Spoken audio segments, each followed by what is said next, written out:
adjourn to executive session to discuss personnel and legal matters. May I please have a motion? Thank you very much. I appreciate it.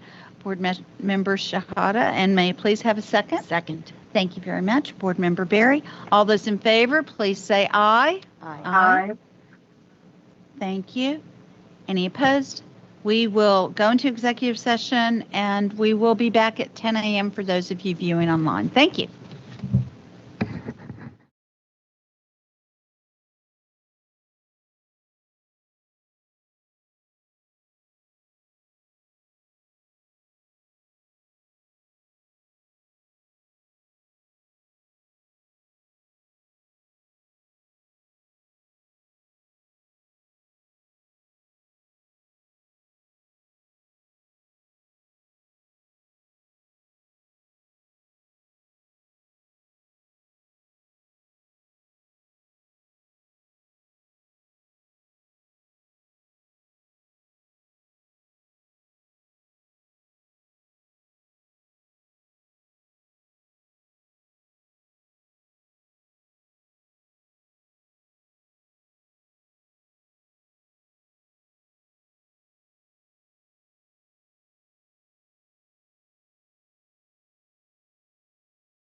Remember that teacher who changed your life?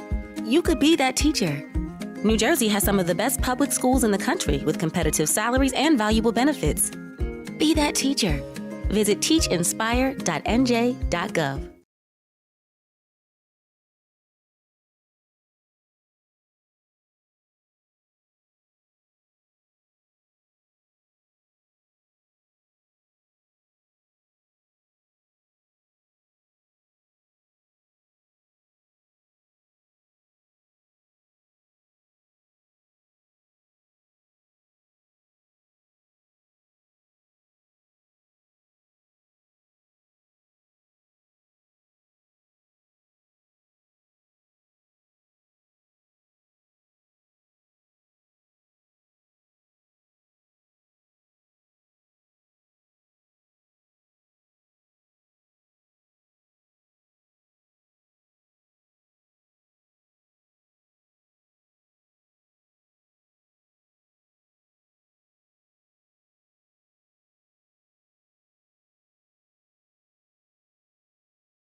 Remember that teacher who changed your life? You could be that teacher in New Jersey. You'll help shape the next generation alongside a dedicated community of educators. New Jersey has some of the best public schools in the country with competitive salaries, valuable benefits, and a solid pension plan. So be that teacher. Make an impact. Teach, Inspire, New Jersey. To learn more, visit teachinspire.nj.gov.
If you're a teacher, you've had students tell you how much you mean to them. And for everyone who does, more feel that way but may not say it.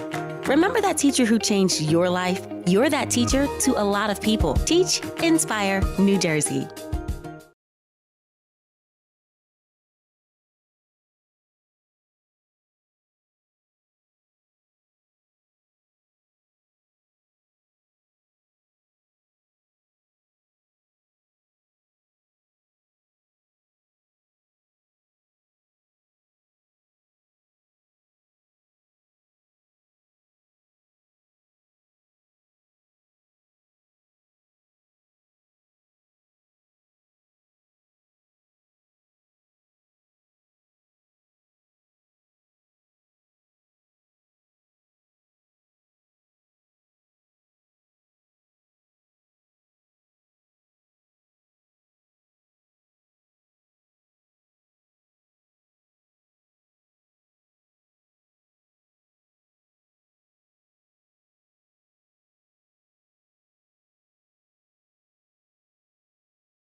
If you're a teacher, you've probably had students tell you how much you mean to them.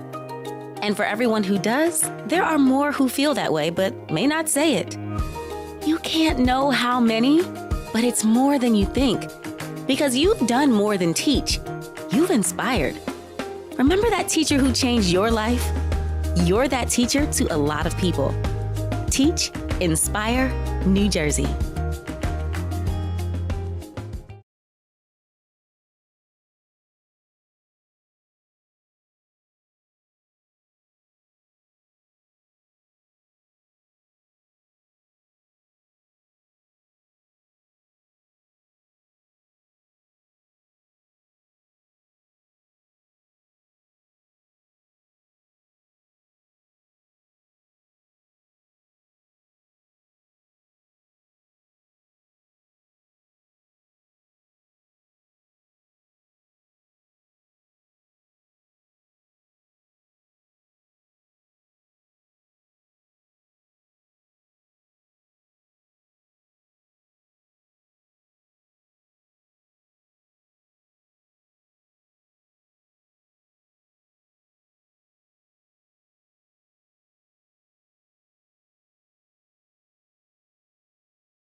¿Recuerda a aquel maestro que le cambió la vida? Usted podría ser ese maestro en Nueva Jersey. Únase a la comunidad de educadores que ayudará a formar a la próxima generación. Nueva Jersey cuenta con algunas de las mejores escuelas públicas del país, con salarios competitivos, beneficios atractivos y un sólido plan de pensiones. Sea ese maestro. Deje huella. Enseñe, inspire. Nueva Jersey. Visite teachinspire.nj.gov.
Remember that teacher who changed your life?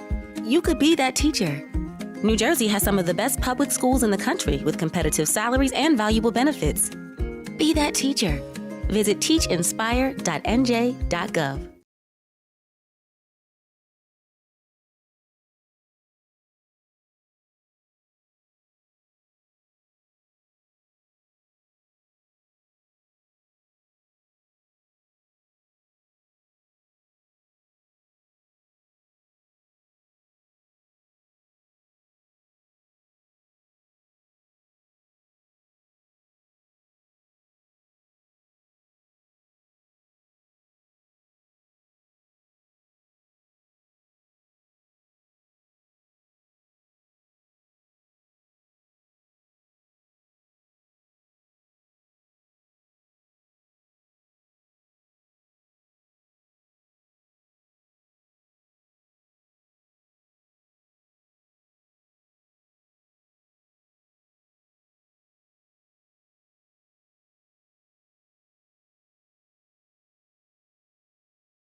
Remember that teacher who changed your life? You could be that teacher in New Jersey. You'll help shape the next generation alongside a dedicated community of educators. New Jersey has some of the best public schools in the country with competitive salaries, valuable benefits, and a solid pension plan. So be that teacher. Make an impact. Teach, Inspire, New Jersey. To learn more, visit teachinspire.nj.gov.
If you're a teacher, you've had students tell you how much you mean to them. And for everyone who does, more feel that way but may not say it. Remember that teacher who changed your life? You're that teacher to a lot of people. Teach, Inspire, New Jersey.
If you're a teacher, you've probably had students tell you how much you mean to them.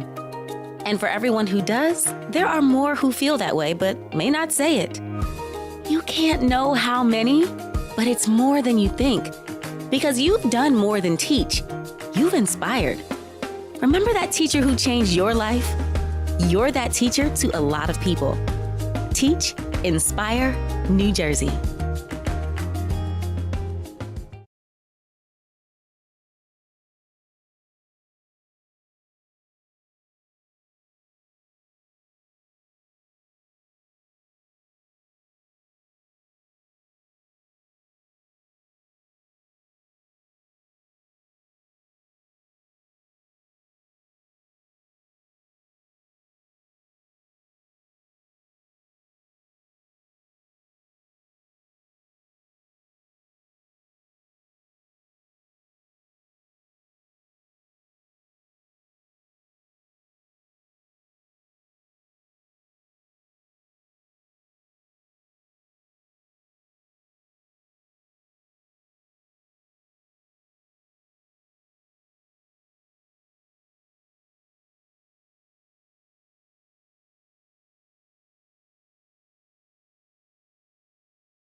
¿Recuerda a aquel maestro que le cambió la vida? Usted podría ser ese maestro en Nueva Jersey. Únase a la comunidad de educadores que ayudará a formar a la próxima generación. Nueva Jersey cuenta con algunas de las mejores escuelas públicas del país, con salarios competitivos, beneficios atractivos y un sólido plan de pensiones. Sea ese maestro. Deje huella. Enseñe, inspire. Nueva Jersey. Visite teachinspire.nj.gov.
Remember that teacher who changed your life?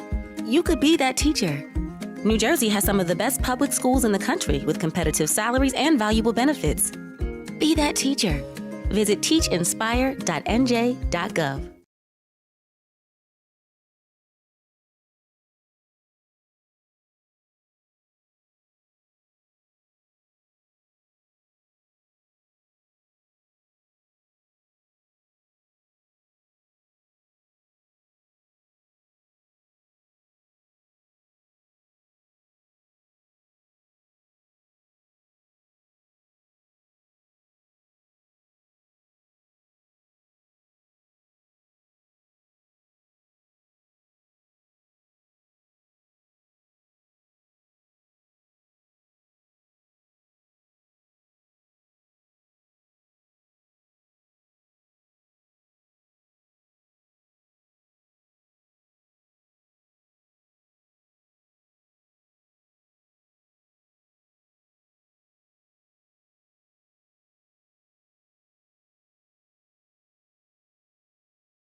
Remember that teacher who changed your life? You could be that teacher in New Jersey. You'll help shape the next generation alongside a dedicated community of educators. New Jersey has some of the best public schools in the country with competitive salaries, valuable benefits, and a solid pension plan. So be that teacher. Make an impact. Teach, Inspire, New Jersey. To learn more, visit teachinspire.nj.gov.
If you're a teacher, you've had students tell you how much you mean to them. And for everyone who does, more feel that way but may not say it.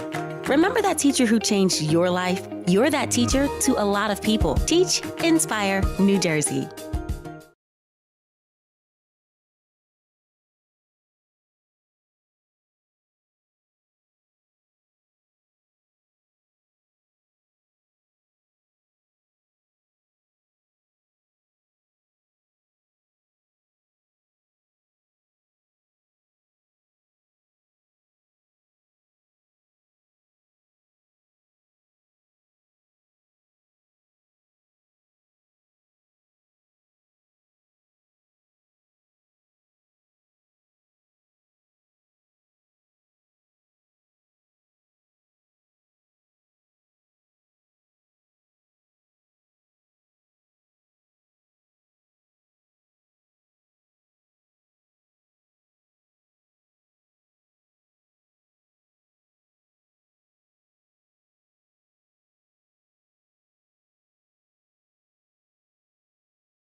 If you're a teacher, you've probably had students tell you how much you mean to them.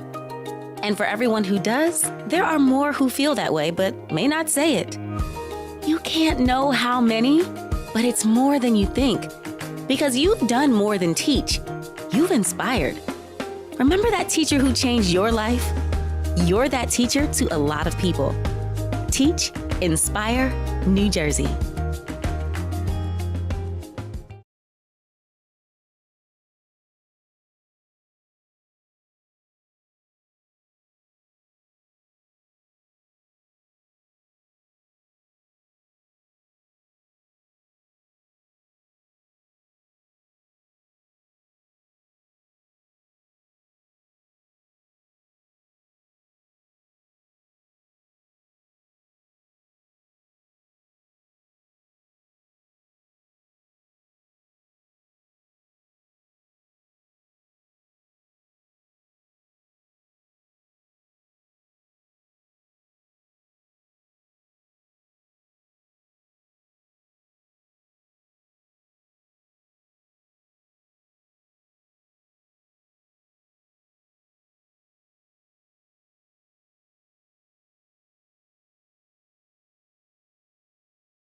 All right.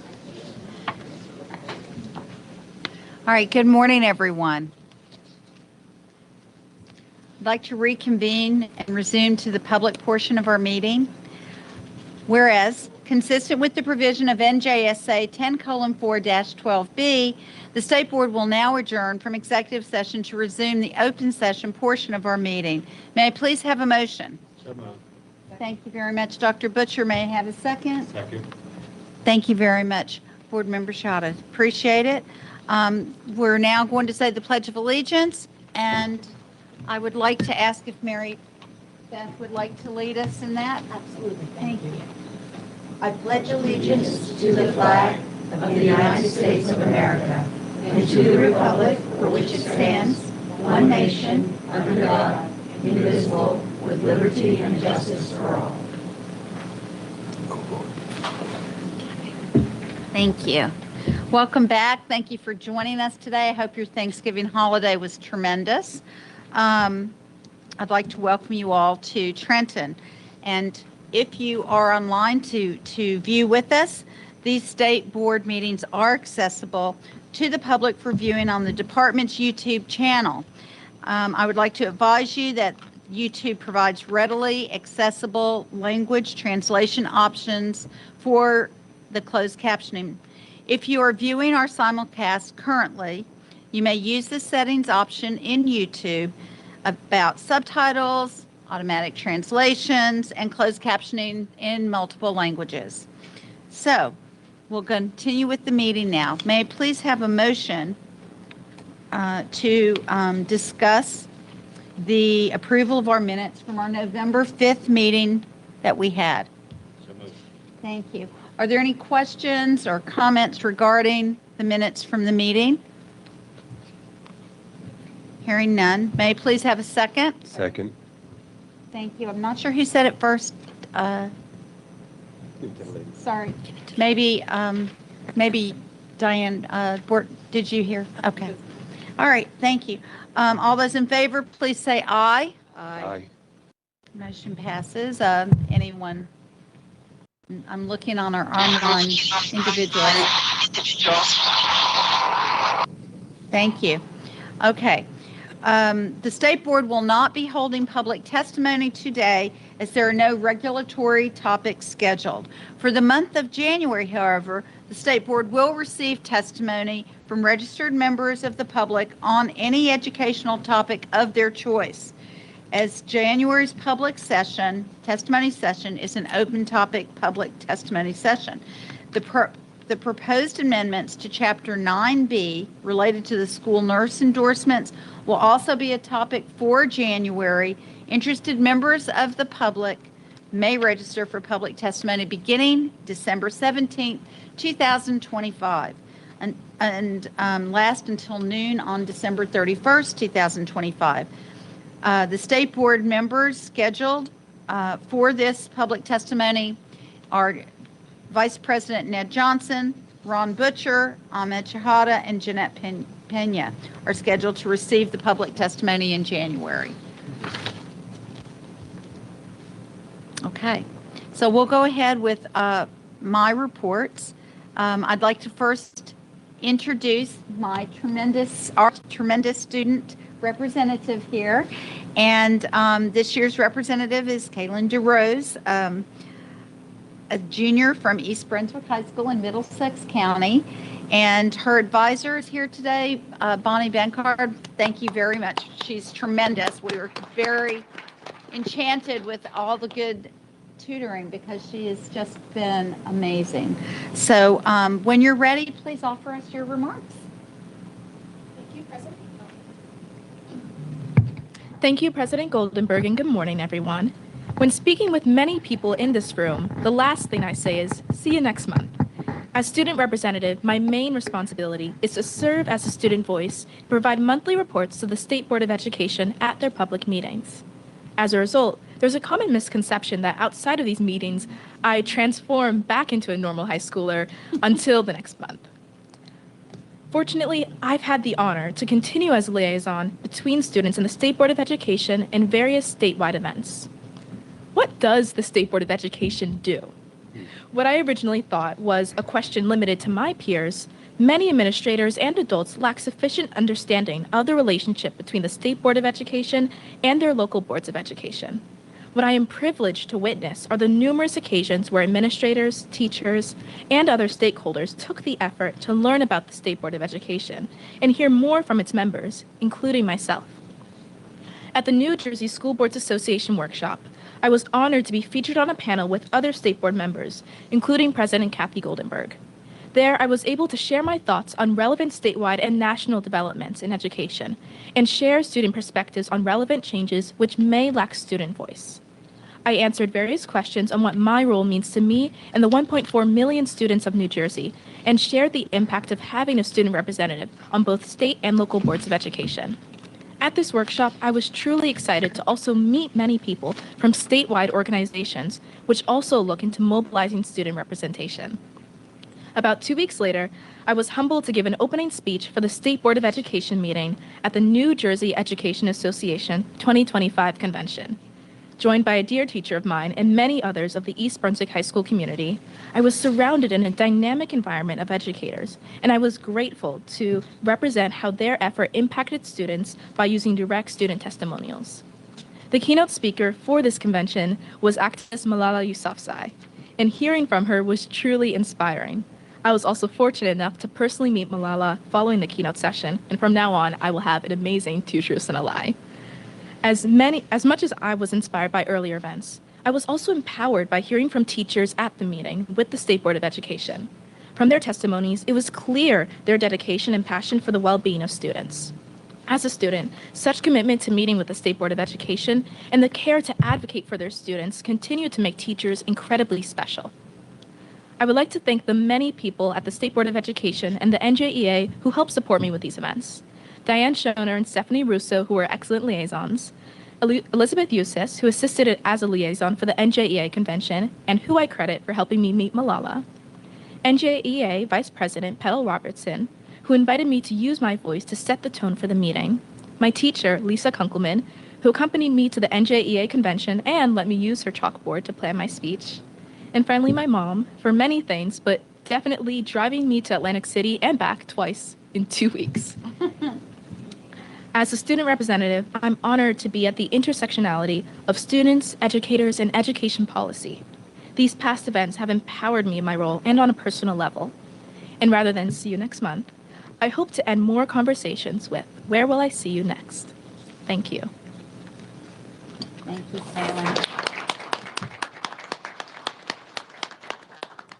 Thank you.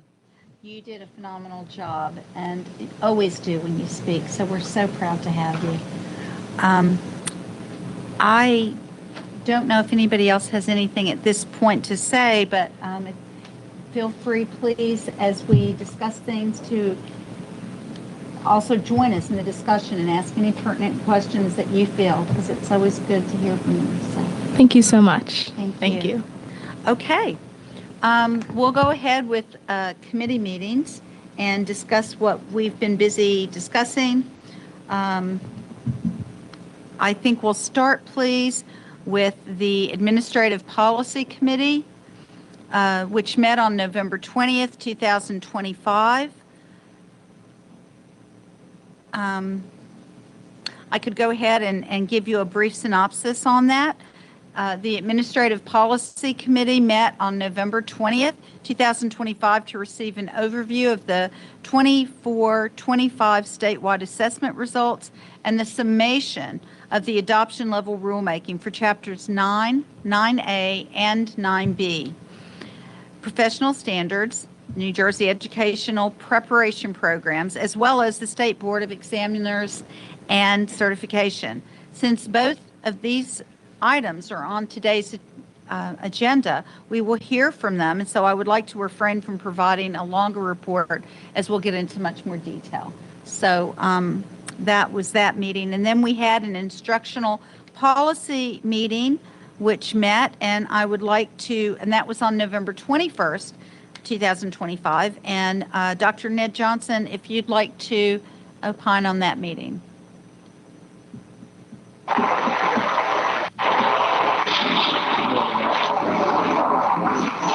The Instructional Policy Committee to begin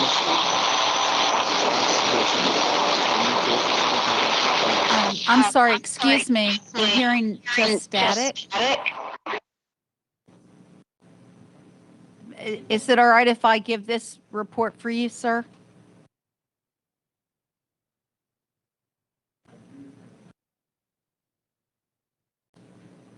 Thank you. We're hearing a lot of static on your end.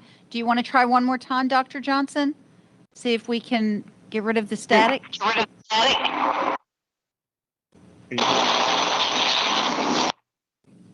I'm being advised that if you mute your speaker, we'll be able to hear from you without static.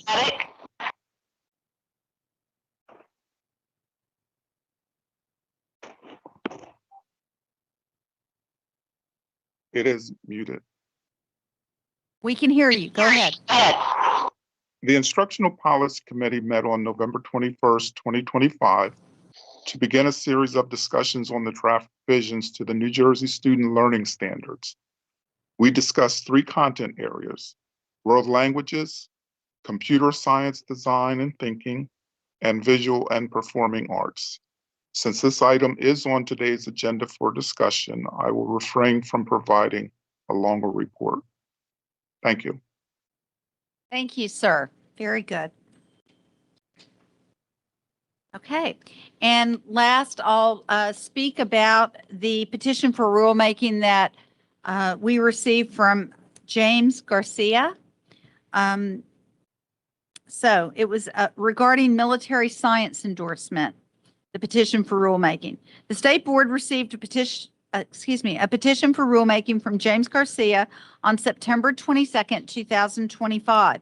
The petition requested amendments at NJAC 6A:9B-11.8 to delete the requirement for a candidate to document 20 years of military experience to qualify for a standard instructional certificate with military science endorsement. Commissioner Damon and I have determined that the best course of action is to approve our petitioner's request for additional necessary changes at NJAC 6A:11.8, both A and B. The department will be discussing these amendments later today during items for discussion at item D. In order to meet the Office of Administrative Law and State Board requirements for timely processing of rules related to the approved petitions, the State Board will be expediting this rulemaking and moving the proposal level to next month. I strongly encourage interested parties to submit written requests and written comments on the proposed rules and remind you that in-person public testimony will be received for this March 2026. And now I'd like to kindly turn this over to Commissioner Damer. Thank you so much. Thank you. Today, I'm pleased to share the results from the spring 2025 statewide assessments. These results provide an important snapshot of student learning across New Jersey and serve as a critical tool for guiding our next steps. As we continue to advance our shared commitment to excellence for all of our children, understanding where students are thriving and where additional support is needed will all help us in focusing our initiatives for maximum impact. Statewide assessments are not the sole measure of success, but they are a valuable data point in our broader system of continuous improvement. They allow us to monitor progress over time, identify trends, and ensure that resources are directed where they can make the greatest difference. Today's discussion will highlight key findings, areas of growth, and opportunities for targeted intervention with our statewide initiatives and programs. Together, we will use this information to strengthen pathways for all learners, ensure that every student in New Jersey is prepared for success in school, career, and in life. Dr. Jordan Schiff and John Bagsani are here, and they will provide more detail. Thank you, Commissioner. Good morning, President Goldenberg, Vice President Johnson, and members of the State Board of Education. Today we will present the results from the spring 2025 state assessments. As we review student performance, we will provide the results and also highlight key initiatives and programs offered by the department to support local education agencies as they work to improve student outcomes. The assessments we will discuss today are the New Jersey Student Learning Assessments, or NJSLA, for English Language Arts, Mathematics, and Science, the New Jersey Graduation Proficiency Assessment, also known as NJGPA, the Access for English Language Learners, and the Dynamic Learning Maps. The first program we will present is the NJSLA for ELA, Math, and Science. Here we can see trends, the overall trends since 2016. Here we can see the overall trend since 2016. It is important to note that the science assessment was field tested in 2018 and had the first operational administration in the 2018-19 school year. This explains why the line begins at 2019. There are no data listed for 2020 or 2021, as the NJSLA was not administered those years due to the COVID-19 pandemic. Resuming administration in 2022, the results were as expected and demonstrated a performance decline in all subjects immediately after the pandemic, similar to what was seen across the country. Moving into 2023 and 24, the data shows that there is improvement in performance in both English Language Arts and Mathematics, but science remained consistent. 2025 continues to show improved performance in ELA and math proficiency rates, and this year, science has demonstrated substantial growth overall, surpassing pre-pandemic performance. Student performance in 2025 continues an upward trend of achievement since 2022. You will notice there are two separate lines for mathematics. In 2022, the U.S. Department of Education required New Jersey to change its requirement regarding participation in advanced mathematics assessments for geometry and algebra 2. Students enrolled in these courses were not required to participate unless it was their first assessment in high school. This had the effect of only the most advanced mathematics students participating in these assessments, and as we will see in a moment, resulted in an increase in overall performance. This change remained in effect for 2025. For ease of comparison over time, the solid gold line represents the mathematics results for grades 3 through 8 and Algebra 1, excluding geometry and Algebra 2. The performance on the science assessment remains well below the performance on math and ELA. We'd offer two insights on this trend. First, the implementation of the Next Generation Science Standards, or NGSS, represented a major change in pedagogical approach from the New Jersey core curriculum standards. Second, there was a shift from an emphasis on measuring rote memorization of facts and definitions, which is what the New Jersey Assessment of Skills and Knowledge and the New Jersey Biology Competency Test were focused on. Two, an emphasis on measuring the students' ability to use science and engineering practices to further their understanding of new and novel phenomena. We continue to provide districts and educators professional development and other resources to support implementation of this complex and demanding science instruction. This slide shows the percentage of students meeting or exceeding expectations levels 4 and 5 on each English language arts assessment by grade. As we look across the charts and focus on the results from 24 and 25, the data shows improvements in nearly all grades.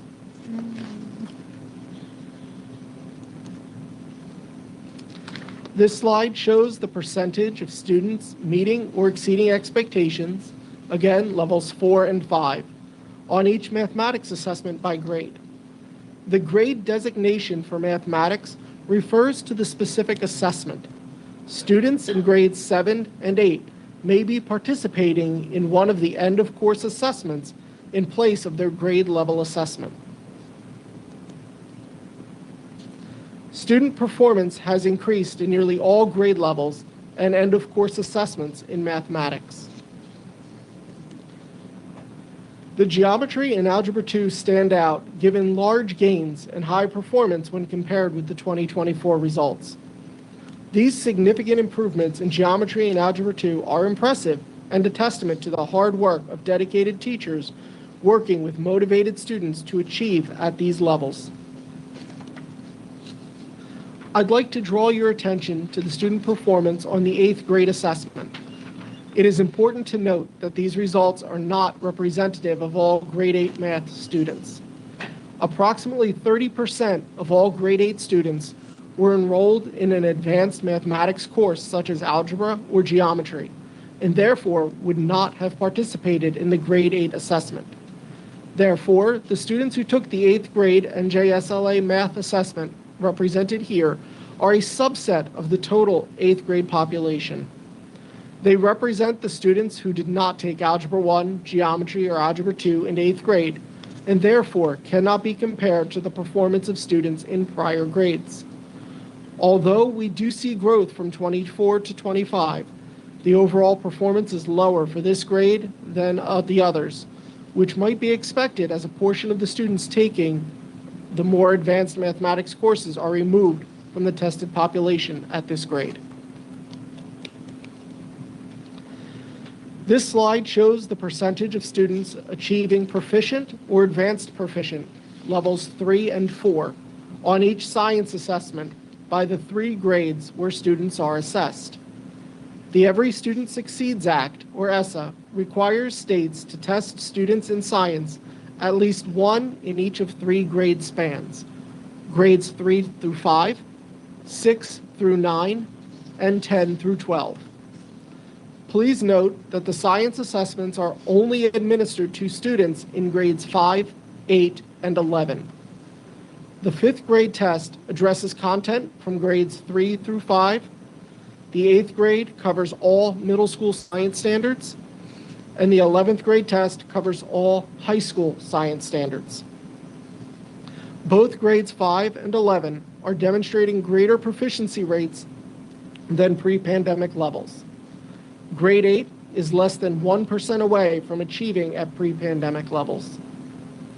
Although science remains an area of focus, observing growth in the science assessment is an achievement as the assessment covers material across 3 grade levels.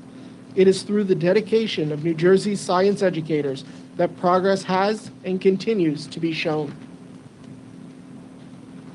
The next section... Could I just interrupt you for a second? We're going through this. I don't know if people have questions rather than getting to the end and going back, since we're starting the new... Does anyone have any questions? If not, we'll continue. Okay, thank you. The next section of the presentation will focus on the performance of the various demographic and student groups. This slide shows the aggregate ELA results when broken down by racial or ethnic groups. As we present the student demographic groups, we would like to acknowledge that this is not a complete list of demographics. The 4 groups reported here on include Black and African American students, Asians, Hispanic students, and white students. And they were selected because of their large percentage of the New Jersey student population. While all demographic groups are important, groups with low student counts have not traditionally been reported in the public presentation of results. Specifically, Native Hawaiian or other Pacific Islanders, American Indian or Alaskan Native, 2 or more races, and other. Results for all student groups may be found on the department's website. Combined, our students demonstrated an increase in performance at 0.9%. Our Black or African American students demonstrated the greatest amount of improvement at 1.6% increase, which exceeded the growth of the all-student group. Hispanic students demonstrated a 0.9% increase, white students at 1.4% increase, and Asian students at 0.3% decrease when compared to the 2024 performance. In 2019, it was observed that the difference between the highest performing student group and our lowest performing student group was 45.4%. This grew to 48.3% in 2022 coming out of the pandemic, and is showing some reduction in 2025 at 43.4%.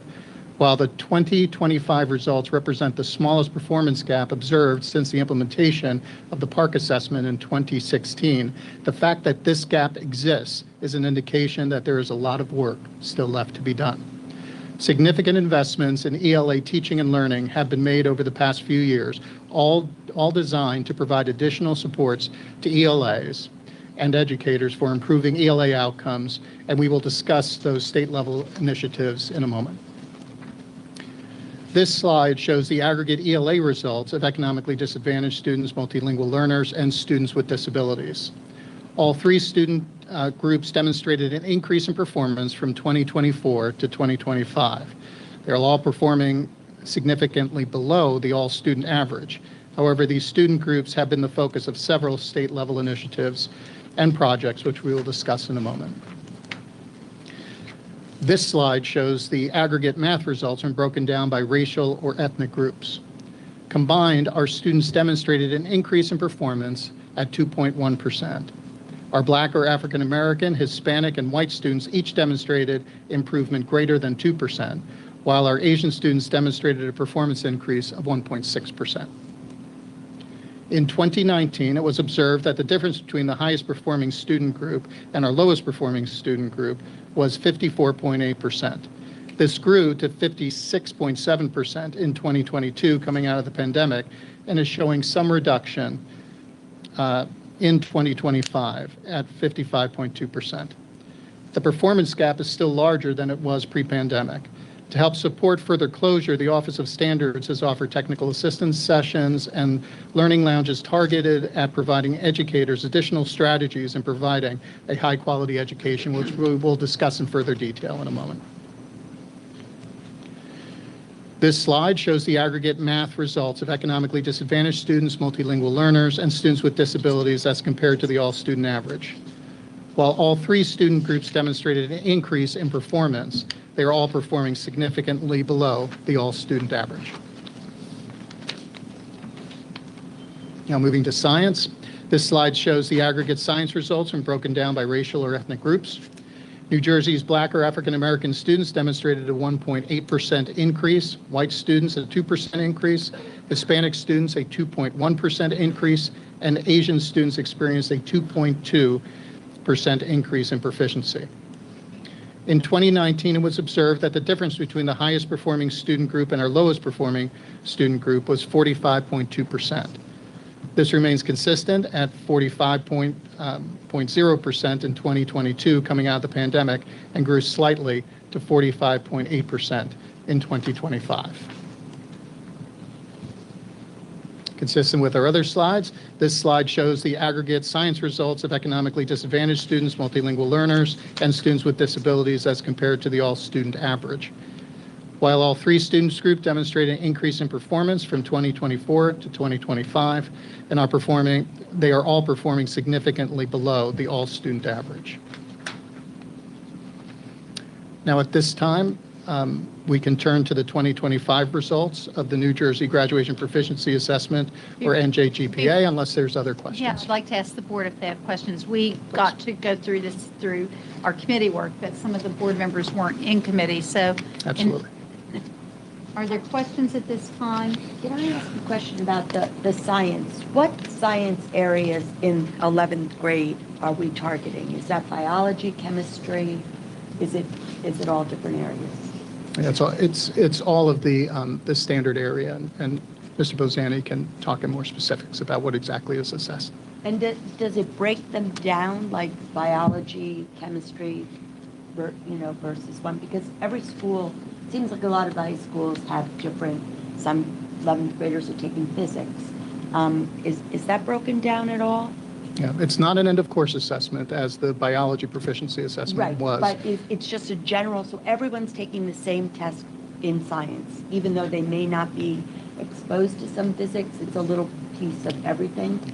They are all tested on the same content. Okay, so they're all tested on the same content, and it's kind of gives some, that if you had taken physics, might you perform a little bit better on some questions than others? I'm just interested on how we're looking at all of science, because it is, so many different areas. Yep.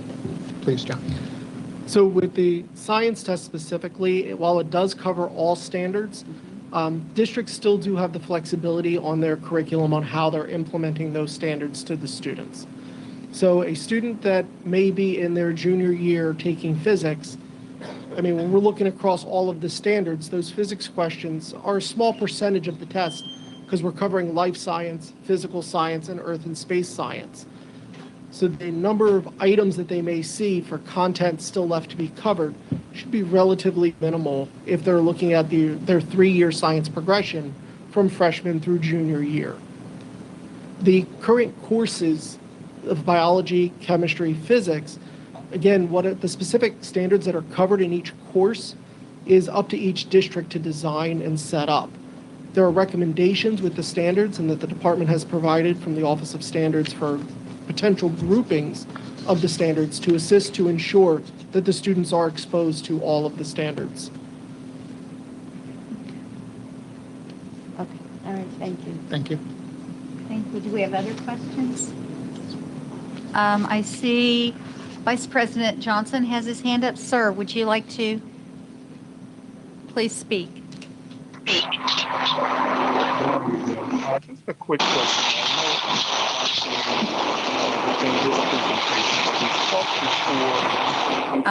Excuse me, could you turn off the volume of the computer at this time? Is that right, the computer? Thank you. And then we can hear you without static. I have the volume on. That's good. Go ahead. Okay, so We've talked about this in the past. With the launch of the early literacy initiatives this year, we've been asking for data in regards to how that rollout has gone and how we anticipate that is going to have an impact on the results that we see in the spring. Yeah, we do have a variety of different activities that we're going to be talking about, including federal grants, statewide grants, high impact tutoring, the CLSD work that we have. And I just beg for the board's patience. We're going to talk about that in greater detail in a moment. Now, just if I could add, one of those change. So again, particularly on the early literacy, we're looking at K through 3. So most of those grades are prior to this testing starting at 3rd grade. So there's going to be a little bit of a lag till we see those results show up in the SLA. The other thing I wanted to add is we have some other data coming in, things like these screening tests. So we're still working that. This is the first year of compiling these. And as districts have administered those tests to their students that are on different, grading standards, they need to be normed. So we're working through that and we'll be able to present that. So in addition to what you're seeing here, we have more granular data that pertains to younger grades, and we'll be able to share that as soon as we're ready with that norming process, et cetera. Again, it's the first year we're doing this, so we have a little bit of an upstart process, but we will share that as soon as possible. Thank you. Board Member Bennett, please, you have the floor. You're muted. Is this better? Can I be heard now? Yes, ma'am. Okay.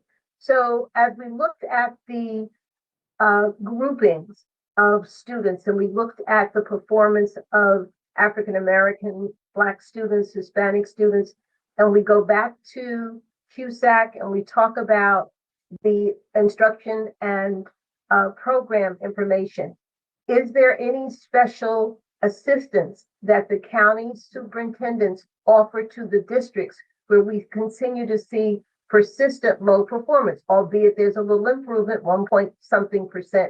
But when we look at the disparity in the performance between the lower performing groups and the highest performing groups, beyond what the districts just do themselves, does the county superintendent's office get involved in helping them to comb through the data and look at the strategies to see if what's being done at the district level is addressing what needs to be done for these students?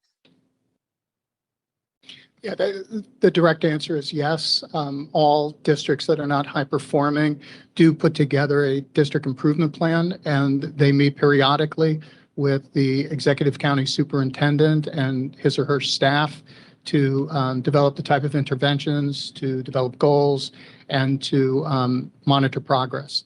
They also have formal reporting at 6 months as well as annually.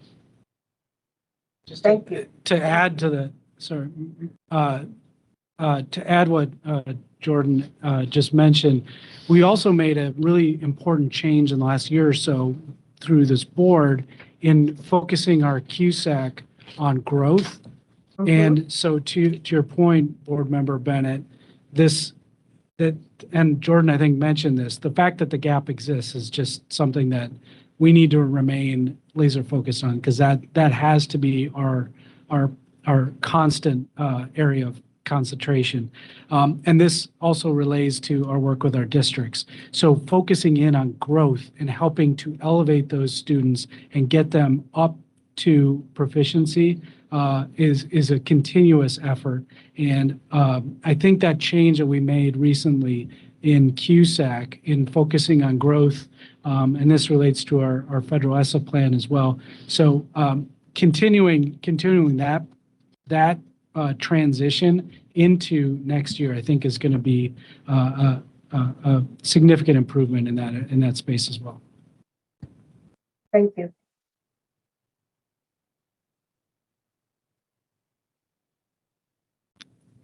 Thank you, Board Member Bennett, for that question, and we look forward to the improvement, certainly. Any other questions at this time? Hearing none, we can continue, sir. Thank you. Thank you, Madam President. Now let's turn to the 2025 results of the New Jersey Graduation Proficiency Assessment, or NJGPA. As a note, these data being presented will only include the spring grade 11 students. This will allow us for a direct comparison between graduating classes. The NJGPA was intended to serve as the primary pathway for students to satisfy their graduation assessment requirement. The assessment is aligned to the English Language Arts Grade 10 standards and to the Algebra 1 and Geometry standards for the mathematics component. Students in the class of 2026 and beyond have access to 3 pathways to satisfying their graduation assessment requirement. As mentioned, the first and primary path is achieving a passing score of 725 on each the English Language Arts and mathematics sections of the graduation proficiency assessment. Students who attempt the assessment but are unsuccessful at meeting the passing score open additional options. The second pathway is the menu of alternate assessments. If a student meets the established cut score on one of the approved assessments, they will be considered to have met their graduation assessment requirement. The cut scores for the alternate assessments can be found on the Office of Assessments Graduation Requirements webpage. Alternatively, students unsuccessful on the NJGPA can work with their district to satisfy or to submit a portfolio appeal. The portfolio appeal is a non-standardized test method to satisfy the requirement.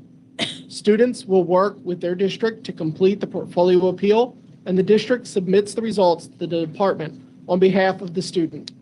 For the streamlined portfolio appeal, should the student achieve a score of a 35 on the Armed Services Vocational Aptitude Battery, or ASVAB, they would only be required to complete half of the needed tasks for the portfolio appeal. I'm sorry, did you say that they only have to pass one of the tests for the pathway 1? Just Yes. one. Is that new or has that always been? Oh, the The graduation. student will need to satisfy both a mathematics and an English Language Arts component. Okay. The GPA contains both components if it's in one test, a singular grade 11 test. Okay. Thank And you. if a student is unsuccessful, then they can independently take the pathways for the subject they were unsuccessful for. Thank you very much for the clarification. In the 2025 administration of the NJGPA, 81.3% of students demonstrated graduation readiness in the standards of English Language Arts, and 58.5% of students demonstrated proficiency in the mathematics standards. This is a decrease of 1.2% in ELA and an increase of 2.9% in mathematics when compared with the 2024 administration. This slide shows the aggregate ELA results when broken down by racial or ethnic groups. All student groups demonstrated a slight decrease in graduation readiness in 2025 as compared to 2024.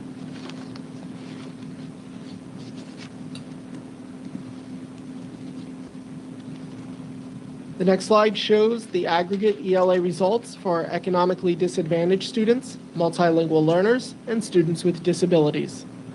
All student groups demonstrated a decrease in the graduation readiness in 2025 when compared to 2024.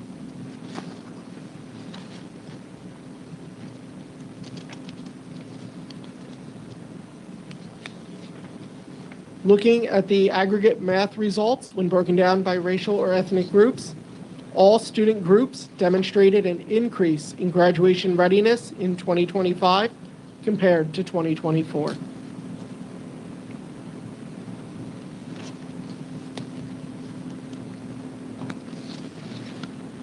And looking at the aggregate math results of our economically disadvantaged students, multilingual learners, and students with disabilities, all student groups demonstrated an increase in graduation readiness in 2025 as compared to 2024. At this time, we'd like to pause for any questions on the NJ GPA data. I have a question. I don't know if anyone else does yet. Looks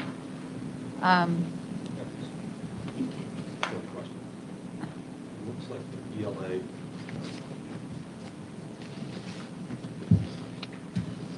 ELA and the math went down in slide 19 and 20, but graduation readiness went up. What is that? ELA showed a drop. Math showed an increase from 2024 results. Okay. Slide 19 is our student demographics for racial and ethnic Yeah, groups. I'm sorry, not Slide 19. I'm sorry. It was 22 and 20 and 21. Sorry. 20 is our economically disadvantaged students, multilingual learners, and students with disabilities for ELA. And then slide 21 is mathematics.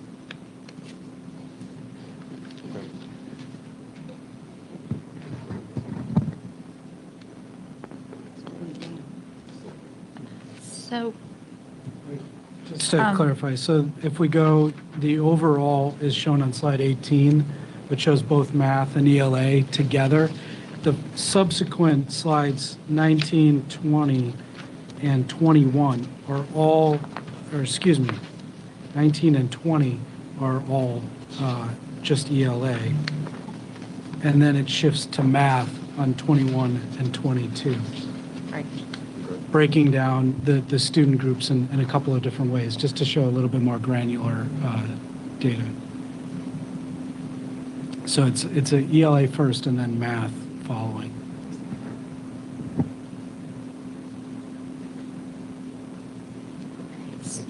So I have a question if I could ask. On slide 19, and I just wonder if the disparity between 2024 and 2025 and the decrease, if that's perhaps due to the number of students that actually took the test. Do we know that? I do not have that number off the top of my head, but we can get you that number for. Because I'm just looking perhaps for a reason, you know, with kids being back in school and everything and the tutoring, why that could have occurred, if perhaps the numbers that actually participated were in variation. Just a question. And just for clarification, this is not looking at the same group of students. No, These are I know, different it's 1 year students. after the next. Yeah. But it was the same test. Was the same test. That's correct. Dr. Butcher, sir.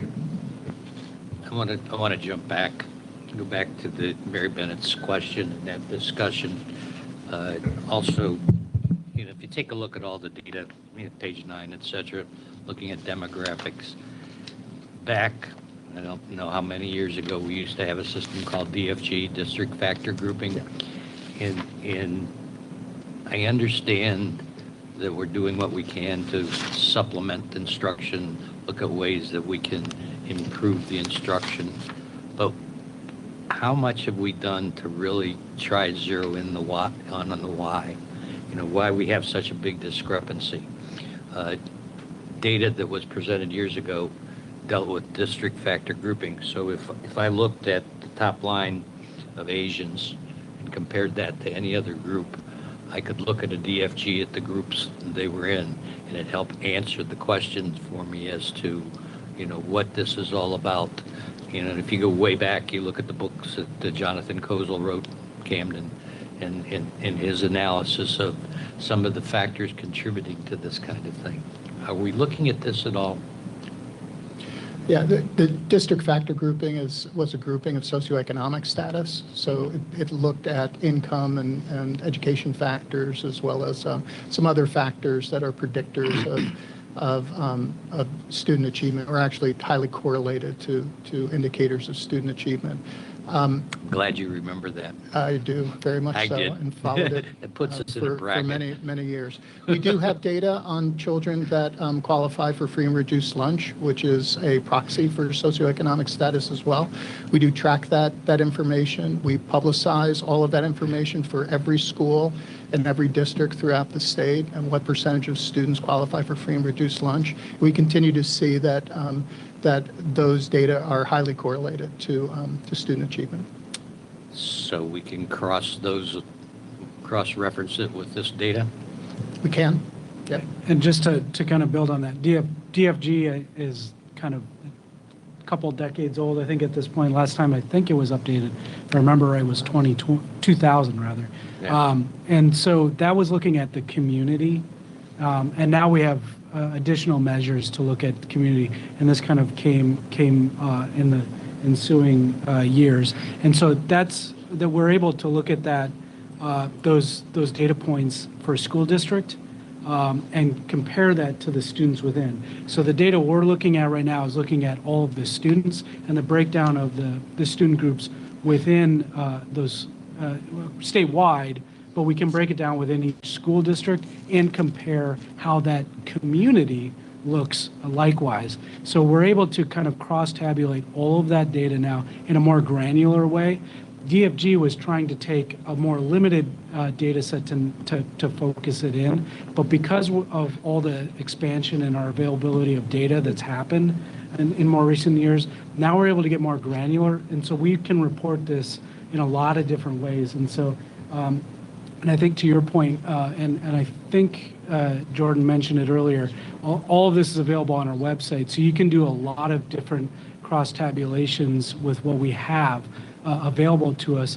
So what we're presenting here is more of a high-level state overview, but we can get much more granular, both at the district level as a corollary to the older DFG measures and on the student measures, which is kind of what we're talking about and at a high level here. And that pretty much answers my question, because it says that I was on. There, That's better.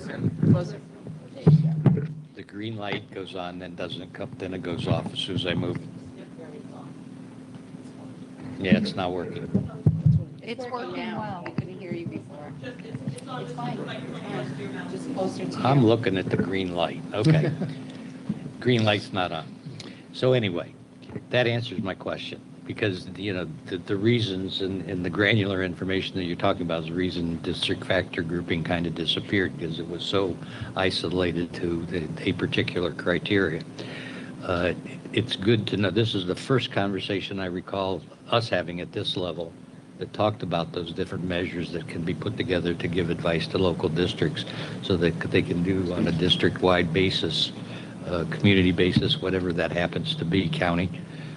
They could take a closer look at the data that looks at the why, and I understand why that's not incorporated into the statewide data. So I appreciate that answer.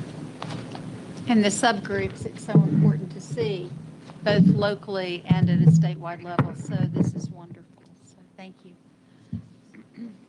How about yes, ma'am. We're hearing from our.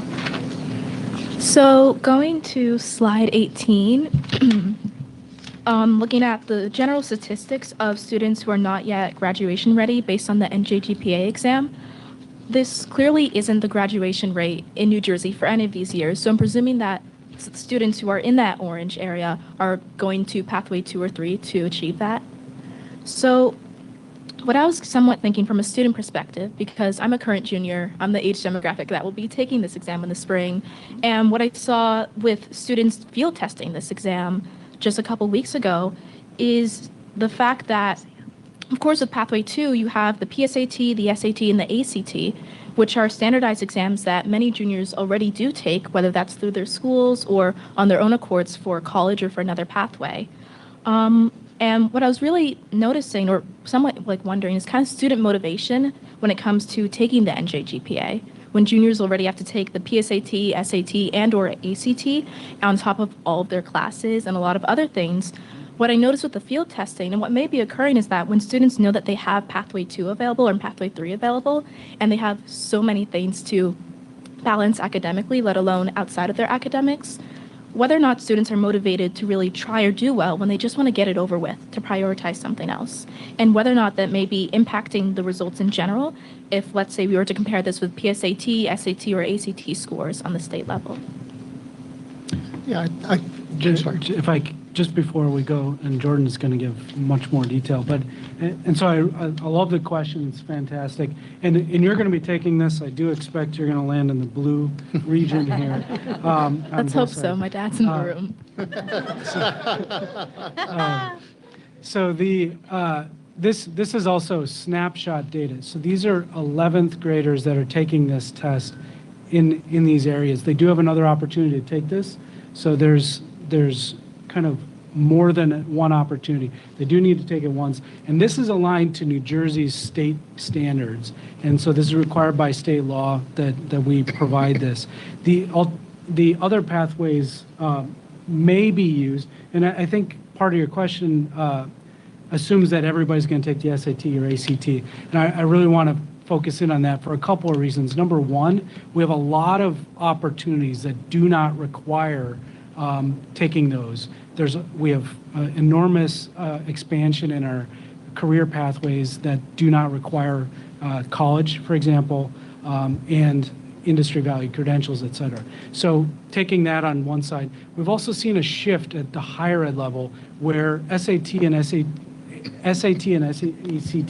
administration has dropped as well, is no longer a requirement for applying. So with those shifts in mind, we're going to continue to offer this. Again, it's aligned to our standards. It's a great question. Motivation is always a core issue when you're looking at a statewide assessment like this. But we think that because it is a requirement to graduate, that provides enough incentive for students to take it seriously. And I would encourage you to help share any ideas you have to help us improve student motivation when they sit down this spring. Thank you.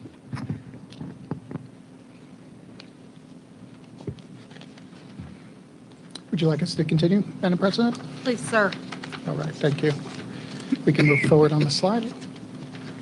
Several key actions of the Department of Education here in New Jersey have been implemented since the pandemic, which will continue to directly influence teaching and learning and ultimately student performance in these content areas that we reviewed today. As you may recall, in the fall of 2023, revisions to the New Jersey Student Learning Standards in English Language Arts and Mathematics were adopted. The revised NJSLS ELA included significant revisions that integrated evidence-based literacy instruction. The new content includes phonemic and phonological awareness, phonics, decoding and encoding relationships, and orthography. These are all necessary components that have been demonstrated through significant research as essential for students to learn to read and write. Revisions to the mathematics standards included data literacy in early grades, building a strong foundation for students to think critically and strategically, to assess quantitative relationships, to craft solutions to complex problems, and to leverage data in decision-making and in responding to practical questions. Not only is this vital for academic growth, but it is also critical for personal decision-making and functioning in a democratic society. New Jersey is one of the first states to integrate data literacy content into elementary instruction, with the intent to better prepare students to encounter statistics and probability standards later in middle and high school. Aligned technical assistance exploring the specific ELA and mathematics revisions have been offered regularly for educators, with thousands of participants attending training since the adoption of the revised ELA and math standards. Also, in the fall of 2023, amendments to NJAC 6A:9 professional standards were adopted. This set of amendments to Chapter 9 were designed to address a number of identified gaps related to foundational literacy in New Jersey's teacher preparation programs. NJAC 6:9A requires educator preparation providers to align teacher preparation programs to the NJSLS and incorporate literacy instruction in all content areas.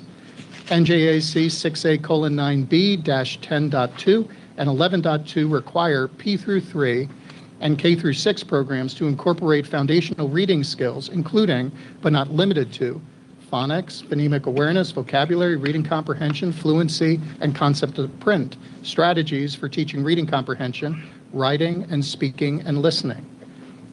NJAC 6A:9B-11.2 emphasizes literacy and pedagogical content knowledge coursework for preschool through grade 3 teacher certification programs. In the summer of 2024, Governor Phil Murphy signed Public Law 2024, Chapter 52, which it reinforces the state's commitment to improving literacy outcomes for all students. This legislation builds on the recent revisions to the New Jersey Student Learning Standards, dyslexia legislation, and the New Jersey tiered systems of support, initiating a broader effort to refine instructional literacy practices based upon robust research in reading and learning. The legislation establishes a comprehensive plan to ensure that younger learners benefit from evidence-based literacy instruction by requiring districts to, first, administer literacy screeners, as the Commissioner referred to, twice a year for students in grades kindergarten through grade 3, and report the data to families and the department. Also, provide support for students consistent with the NJTSS and intervention and referral services.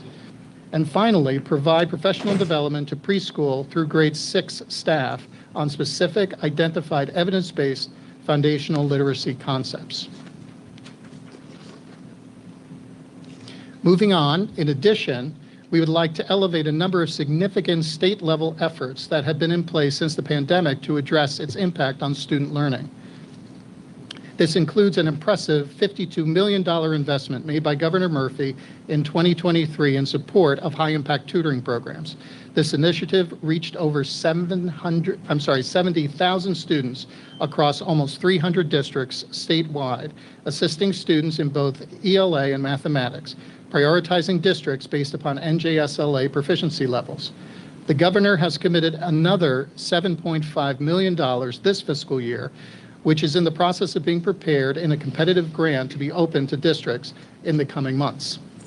The Reading Acceleration Professionally Integrated Development, or the RAPID series, provided over $4 million for elementary literacy efforts ranging from live statewide professional development supports for educator preparation program improvements in foundation literacy, literacy coaching efforts, and the creation of professional learning models.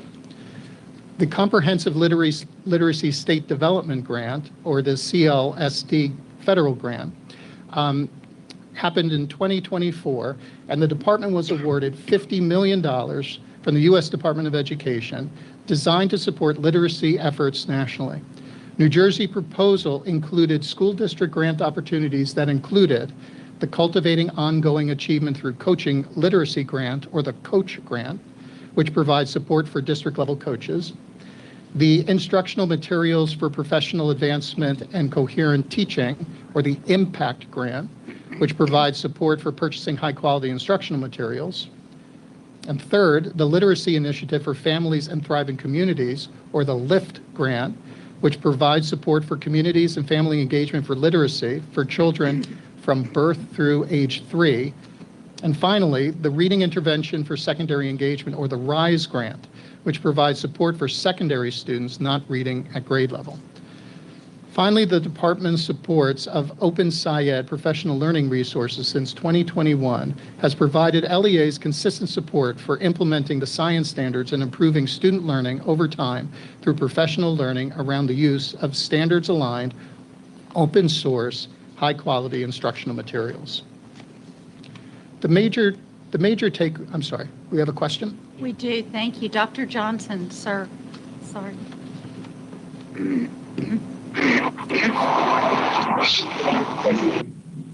With the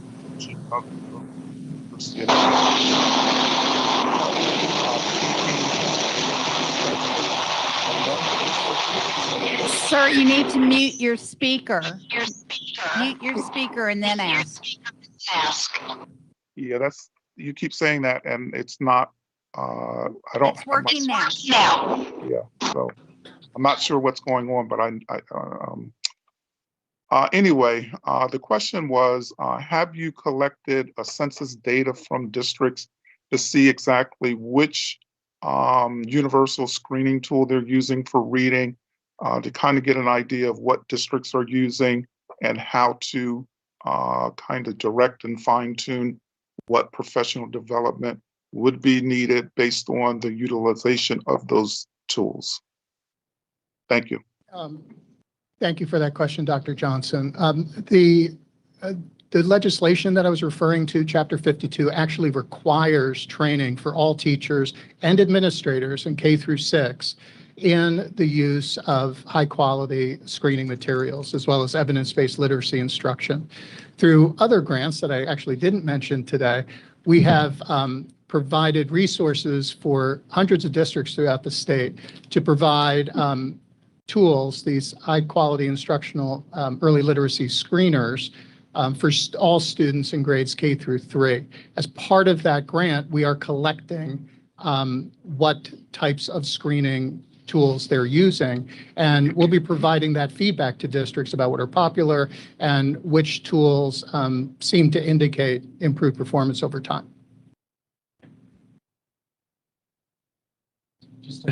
I've always got to add something. Just on that note, Dr. Johnson, as we gather the screening data over the course, it's administered twice a year. We will have that breakdown. But prior to even the school districts administering it, we convened a panel of experts across the state to develop resources on high quality instructional material and to help guide them on which screeners have shown to be most impressive, I guess. We try not to say you must choose this one because that would violate some of our state laws on directing folks to individual products.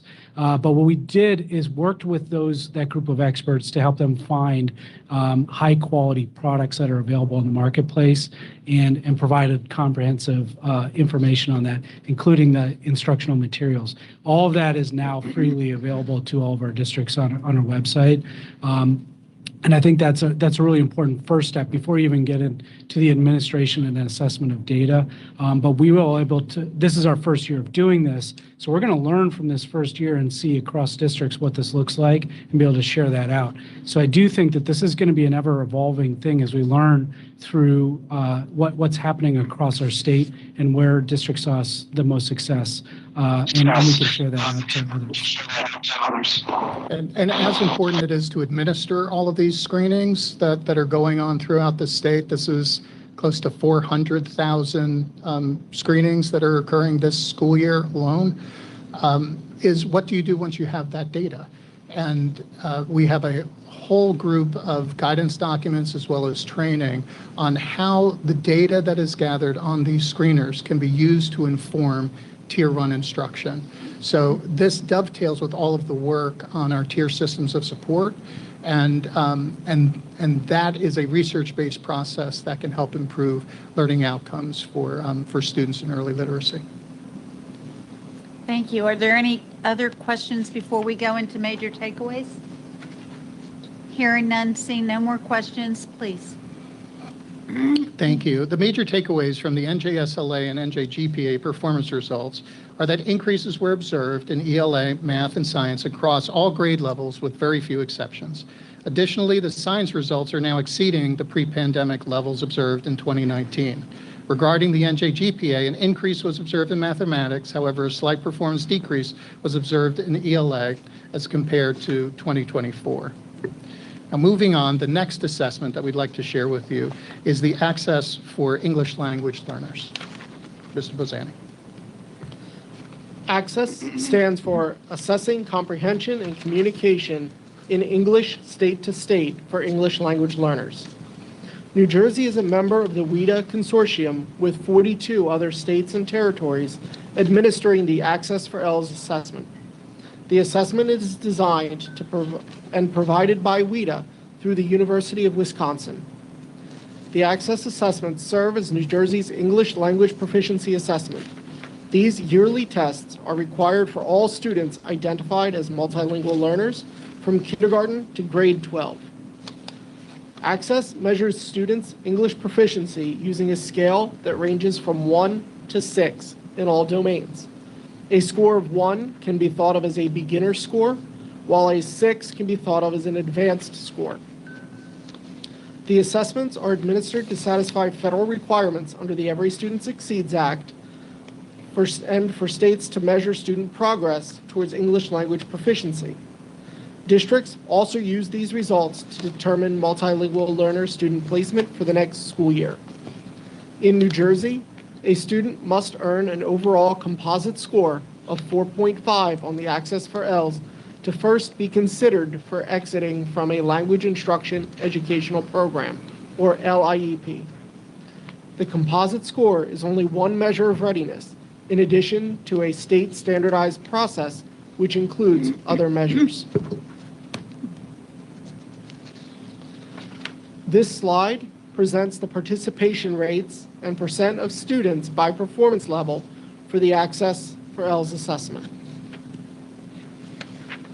The participation rates from the 2025 administration were very high, with all grades demonstrating higher than a 99% participation. The data shows that more kindergartners demonstrated level 1 performance than any other grade. This is expected as a large number of students enter the program in kindergarten. The data also shows increased performance at levels 5 and 6 for grades 4 and 5. This is also expected as it is estimated that students would take between 4 and 5 years to test out of the program. With students starting in kindergarten and needing to achieve the composite score of 4.5 to begin the exiting process, these represent the students who are in the process of exiting status. The next assessment program we'll discuss is the Dynamic Learning Maps, or DLM. These alternate assessments in English language arts, mathematics, and science are designed for students with the most significant intellectual disabilities and are intended to be administered to no more than 1% of New Jersey student population per the Every Student Succeeds Act. The DLM is a computer adaptive test and has been for years. That means it is administered on a computer, and as a student progresses through the assessment, it will adapt to their individual skill level. Students are tested on what are called essential elements, which are grade-specific expectations about what students with the most significant intellectual disabilities should know or be able to do. For example, ordering events such as first and next, or identifying angles as larger or smaller. The variability of students eligible to take the DLM assessment is extremely wide. As Ms. Brosani indicated, about 1% of student population meets the definition of having a significant intellectual disability. The criteria is as follows. Number one, the student has a disability that significantly impacts intellectual functioning and adaptive behavior. Two, the student is primarily taught using the DLM essential elements. Three, the student requires extensive, repeated, individualized instruction and support that is not of a temporary or transient nature. Four, the student uses substantially adaptive materials and individualized methods of assessing information. And finally, the student's significant intellectual disability will impact post-school outcomes. The test is administered one-to-one. The classroom teacher is usually the test administrator, but other professionals with whom the student is comfortable can administer the assessment. The level of assistance a student receives when taking the DLM is connected to the support the student needs to access the assessment. For example, a student who is able to navigate the test platform by using a touchscreen, mouse, or adaptive switch can work fairly independently. Students with physical limitations who are unable to independently navigate the test platform but can indicate responses through an eye gaze or some other means, have their answers entered by a classroom teacher. This slide shows the participation rate, which remains extraordinarily high during the statewide assessment administration. The following slide shows the percentage of students by grade for the DLM ELA assessment. The DLM performance levels range from 1 through 4, emerging to advanced. As the assessment is an alternate assessment designed for those students with the most severe cognitive disabilities, having higher percentages of students in level 1 through 3 is foreseeable. Following slide reflects the DLM mathematics results. And our final slide reflects the science results. All of the performance mirrors what has been observed in ELA and mathematics. So we see similar performance across all three content areas. And this concludes our presentation, and of course, we're able to answer any of your questions that you may have. Is that all? Yes. I find it very interesting that ELA performance was slightly decreased, and it's good that we're focusing so much of our early learning towards that. Yeah. It's great.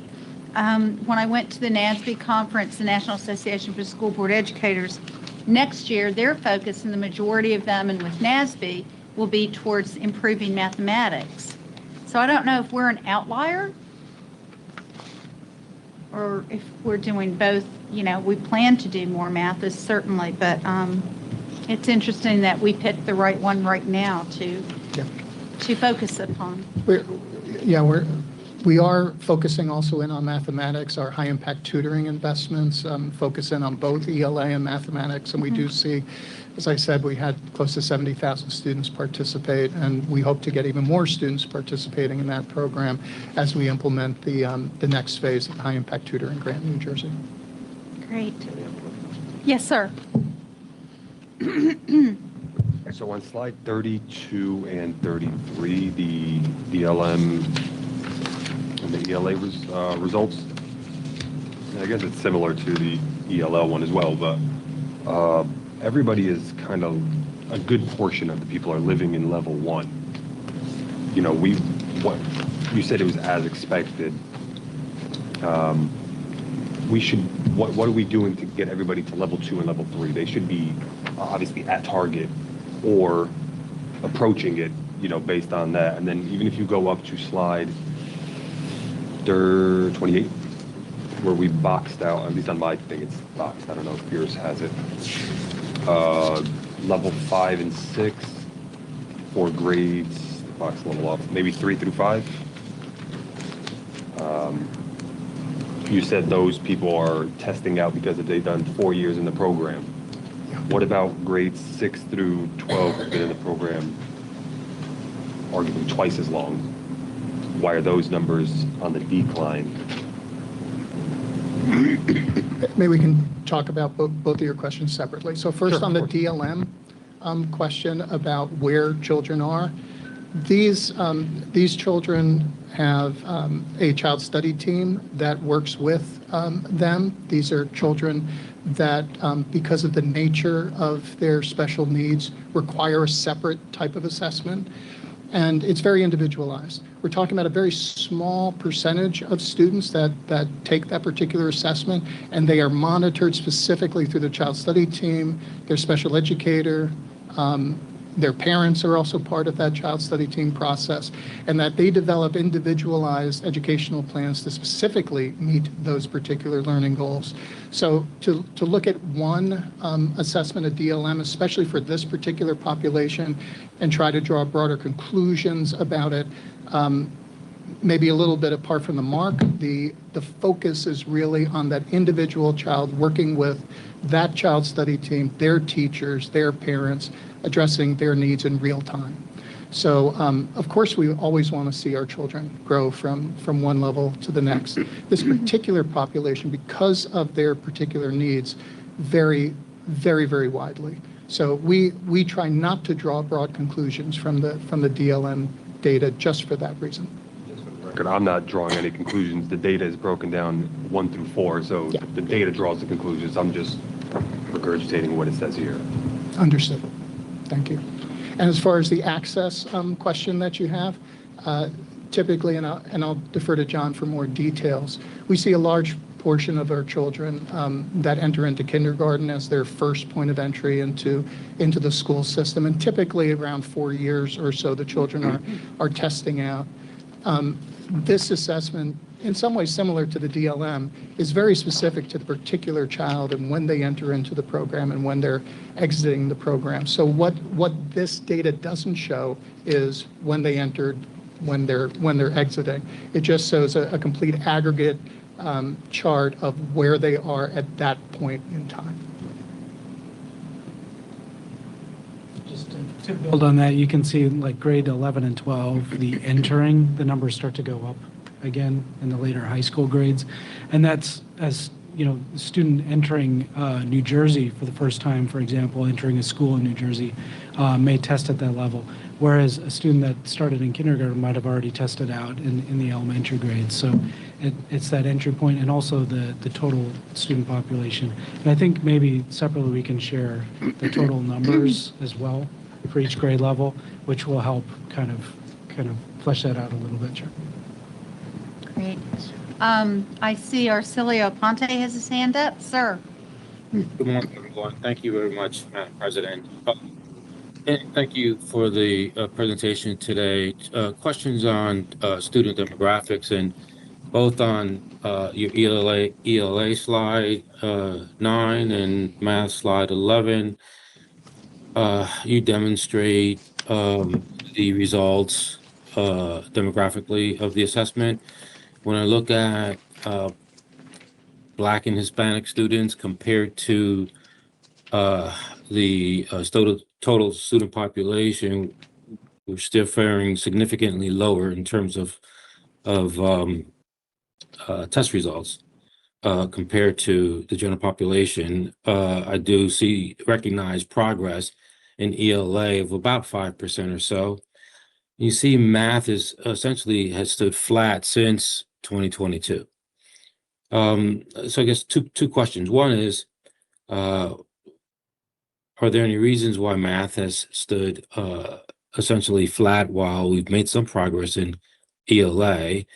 And then secondly, what tools or what resources do we currently have that you're hopeful about in moving us forward in further reducing the achievement gap? Thank you, Mr. Aponte. I want to clarify, yeah. because I think, Mr. Aponte, slide 10 is a different student, so that's still ELA, but different student groups. So if you compare slide 9 with slide 11, you can see, like, for example, the Black or African American group, they both are going up about 6.5%, 7% across those years. So we are seeing growth in math as well as ELA with those student groups. So I just want to highlight that it may be, we're breaking these down, the student groups, a little bit differently. So looking slide to slide can get a little bit confusing. But they are both trending up, which I think is a positive sign. And specifically what we're doing, there's not a single thing that is happening. There are multiple things happening simultaneously. We talked about previously the change in focus on CUSAC on growth, particularly in IMP. And this helps in those districts where and you can find a high correlation with those districts struggling in IMP that also are going to have lower performance found here. So focusing our efforts in those districts to help through those corrective action plans and coordination, both of their county offices and additional staff here. But a lot of those things that Dr. Schiff went through on, particularly focused in on early literacy, and on math and on science as well. Those are absolutely focused on those. And as we roll out some of these highly focused grant programs, whether it's through high impact tutoring or other things, we're also further focusing those resources on those districts where they need it the most. So we're looking at the district and school performance data and targeting those dollars directly to those students that need it the most. So again, always resources are going to be limited, but if we take and use this data that we have here and correlate that with where we know that there's needs, that helps us to focus those energies where they're needed the most. Yeah. What? Is he finished with that? Board Member Aponte, is there another part of your question? I appreciate that feedback. It just appears to me that, again, just looking at these tables and and I do recognize that has been some improvements since 2022, but the gaps are still frustrating, to say the least. It's just to see that those gaps continue to persist. I just, given where we've been and looking ahead, I just don't have a, I guess, clear view of how do we proceed in a way that allows us to manage those gaps and reduce them over the next couple of years, and maybe that's going to require more discussions with all of you, with you, Commissioner, and the rest of the team. Again, it's just frustrating to see this gap continuing to persist. I think that frustration is shared not only with us, but with every educator that sees that, and that's that perennial problem that we look at. And one thing that I didn't mention, and I don't think that Dr. Schiff mentioned in great detail, but is the creation of our new office that is focusing on this. And although the Lear office, and although that office is primarily initially focused on literacy, we are expanding that into math as well. And again, growing from within.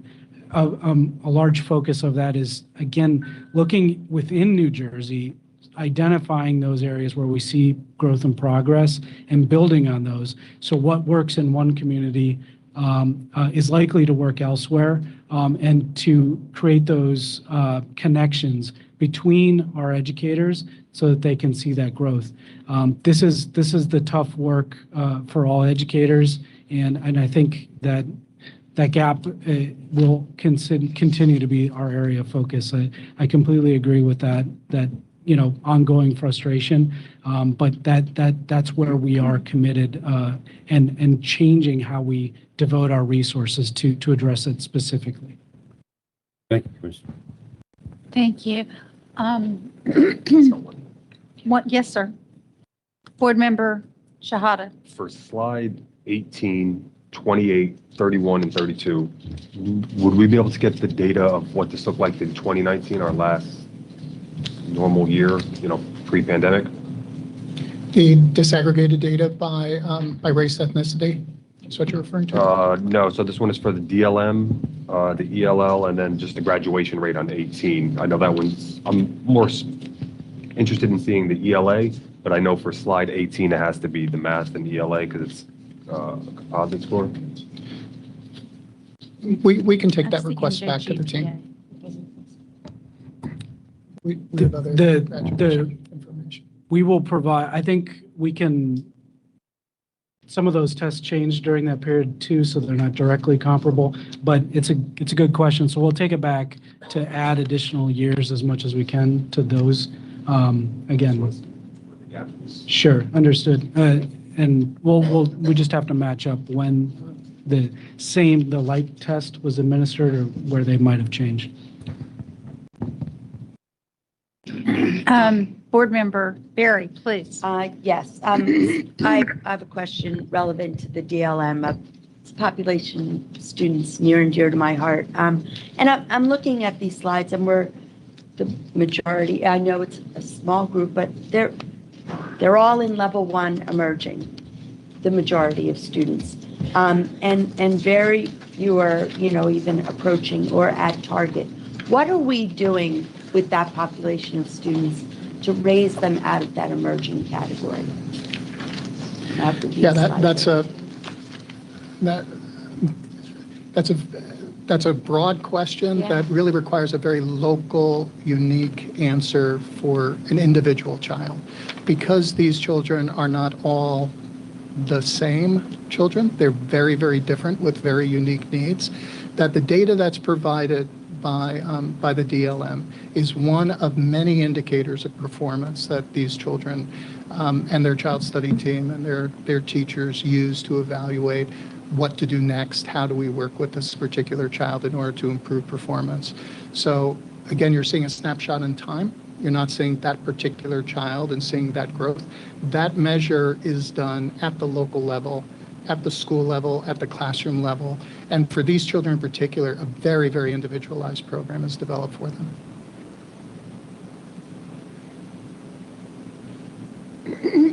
Any other questions, concerns, comments? So I want to thank the department. We had two very in-depth conversations about each of these issues, and we had so many questions, and it was very heartening to see all the efforts that the DOE is making, and Commissioner Damer has been at every single meeting and meeting with stakeholders and meeting with the people, trying to also hear their concerns, and I appreciate that so much, sir. But there is a lot of room for growth. There is a lot of room for improvement. There is a lot of room for activities on every level of education to keep making sure that our students get every opportunity. And I know our department's working hard on it, and certainly the board is interested to see these results and to see them in a timely manner, so that any support-wise we can give on our end to encourage professional development or whatever it may be. So thank you for this very much. Thank you. Thank you.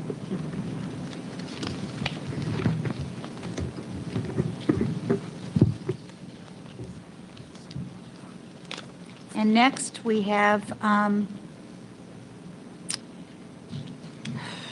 well, I guess we need to, you need to, Sorry. yeah. You can move into the items for consideration. That concludes the commissioner's report for this month. So the first item for consideration is a standing item. Item A is for appointments, and we do not have any appointments this month, so we can move to the second standing item that we have of certification of school districts. And likewise, we do not have certifications pending this month. So rolling right into item C for consideration. Today, I'm presenting at adoption level the amendments and new rules to NJAC 6A9 professional standards, 6A9A New Jersey Educator Preparation Programs, and 6A9B State Board of Examiners and Certification. The proposed amendments and new rules will align the chapter with the existing statutes. And I'll turn it back to Dr. Jordan Schiff and Lisa Haberl for more information. Thank you. I promise this presentation will be brief. Thank you. You done? Yes, almost. Almost. Thank you once again. Our next item on today's agenda is for adoption are the changes to the New Jersey Administrative Code, Chapter 9, 9A, 9B, Professional Standards, Educator Preparation Programs, and the State Board of Examiners. This morning, we'd like to address the following areas with you as we review the amendments to the chapter proposed for adoption. We will begin by discussing the overarching goals of the proposed amendments and review the public comment received. There have been no responsive revisions to the chapter resulting from the public comments. We are pleased to take any questions you may have at the end of the presentation. And Ms. Haberl. Back in April, you may recall we introduced a set of proposed amendments aimed at aligning Chapter 9 with recently enacted state laws. The proposed amendments codify into regulation several statutory changes aimed at eliminating roadblocks to certifications that enhance and improve the teacher pipeline, as well as ensuring teachers are appropriately certified. The central goal of all proposals is to ensure regulations are aligned to recently enacted state laws. Specifically, the proposed amendments codify the elimination of the basic skills test, create a pathway for paraprofessionals to earn a certificate of eligibility with advanced standing, or CEAS, by capitalizing upon current work within the classroom, establish a computer science endorsement for grades 9 through 12, and eliminate the performance assessment, or EdTPA, allowing educator preparation programs, or EPPs, to establish their own assessment. The proposals also require that EPPs ensure teacher candidates complete credits in special education, culturally responsive teaching, and coursework on autism spectrum disorder. And lastly, the proposal allows preparation programs to accept any number of credit hours from accredited county colleges toward meeting requirements for certification. We received several comments expressing overall support for the proposed amendments. Commenters indicated that the proposals promote inclusive and effective teaching practices, reduce unnecessary barriers, recognizes and supports our paraprofessionals, aims to increase access and affordability to the teaching profession, all while maintaining standards and attempting to strengthen the educator pipeline. None of these comments required any revisions to the proposal. We received some additional comments that requested more amendments are necessary to address the teacher crisis and staffing shortages felt by our school districts in high-need areas. These comments were unrelated to the recently signed legislation and therefore did not require revisions. And that concludes our presentation. We're available for any of your questions. How about any questions or comments or concerns at this time? I just have a comment. Yes, ma'am, please. Thank you. I'm very excited at how this will impact the pipeline of teachers. So thank you very much. Yeah. I wasn't saying thank you because it was brief. How about anybody? Anybody else at this time? Hearing none, I would like to ask for a motion to accept. Thank you very much. Board Member Pena has given a motion. May I please have a second? Second. Thank you very much, Board Member Berry. Any other discussion before we vote? All right, all those in favor, please say aye. Aye. Any opposed at this time? Are there any abstentions at this time? Hearing none, the motion carries unanimously, I believe. Thank you. Thank you. Thank you. And moving to item D, today I'm presenting additional amendments to Chapter 9B, which is something we alluded to earlier in the conversation. Today's presentation is based on a recently approved petition for rulemaking submitted by James Garcia, who's the Regional Director of Air Force Junior Reserve Officers Training Corps, or JROTC. The petition sought to modernize and align the requirements for military science certification with current federal requirements. To receive military science endorsement under existing regulations, candidates must demonstrate 20 years of military experience and hold a valid certification authorizing employment as a military science instructor from the branch of service in which the candidate served. The 20-year provision was required for alignment to a federal limitation that junior ROTC instructors must be retired. Federal laws have recently been expanded so that junior ROTC instructor eligibility can include non-retired former service members that meet individual branch requirements. The inconsistency has created unnecessary barriers for qualified professionals seeking to serve in our schools. The proposed amendments being presented today are not only consistent with our commitment to regulatory clarity and fairness, but they're also essential to expanding the pool of qualified military science candidates at a time when demand is high and recruitment is challenging. And I'll turn it back to my colleagues for more discussion. Thank you again, Commissioner. This presentation will summarize the proposed amendments to the New Jersey Administrative Code, NJAC 68:9B-11.H, which governs the military science endorsement for educators. On September 22nd, 2025, a rulemaking petition was submitted seeking amendments to NJAC 6A9B-11.8. The petition specifically requested the removal of the requirement that candidates for a military science endorsement document 20 years of military experience. In October of 2025, the recommendation was made to grant the petition and initiate rulemaking. Currently, New Jersey requires a military science endorsement for individuals teaching the Junior Reserve Officers Training Corps, or ROTC, or Junior ROTC, programs in local education agencies. The existing requirements include demonstrating 20 years of military service and holding a valid certification authorizing employment as a military science instructor from the candidate's branch of service. The 20-year requirement originated from federal limitations that JROTC instructors must be retired.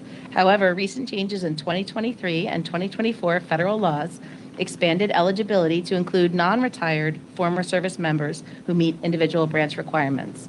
The recommendation supports removing the 20-year service requirement and making additional amendments to ensure clarity and alignment with federal certification standards.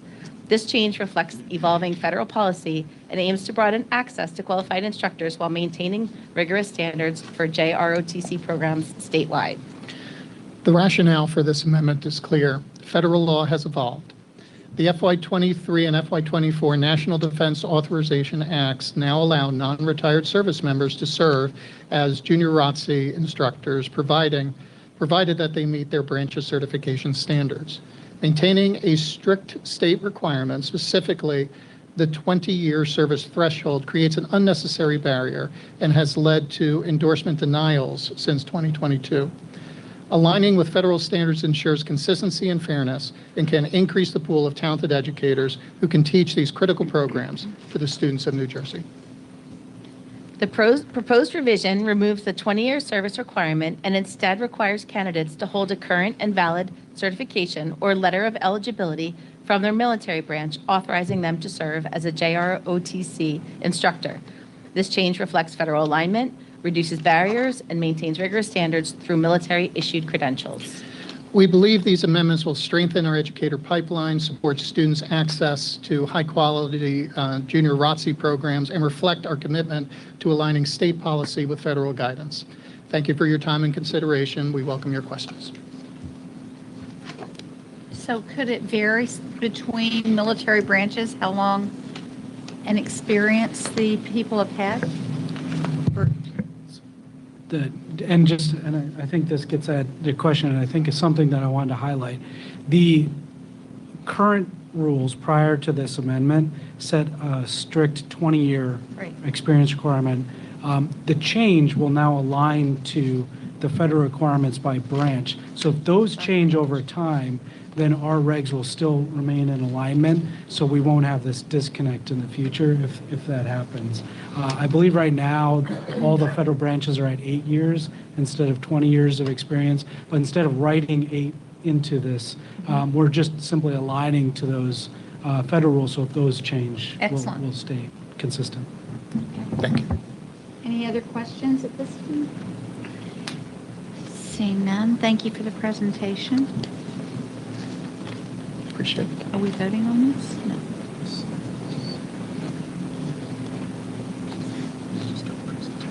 Yeah. That's good.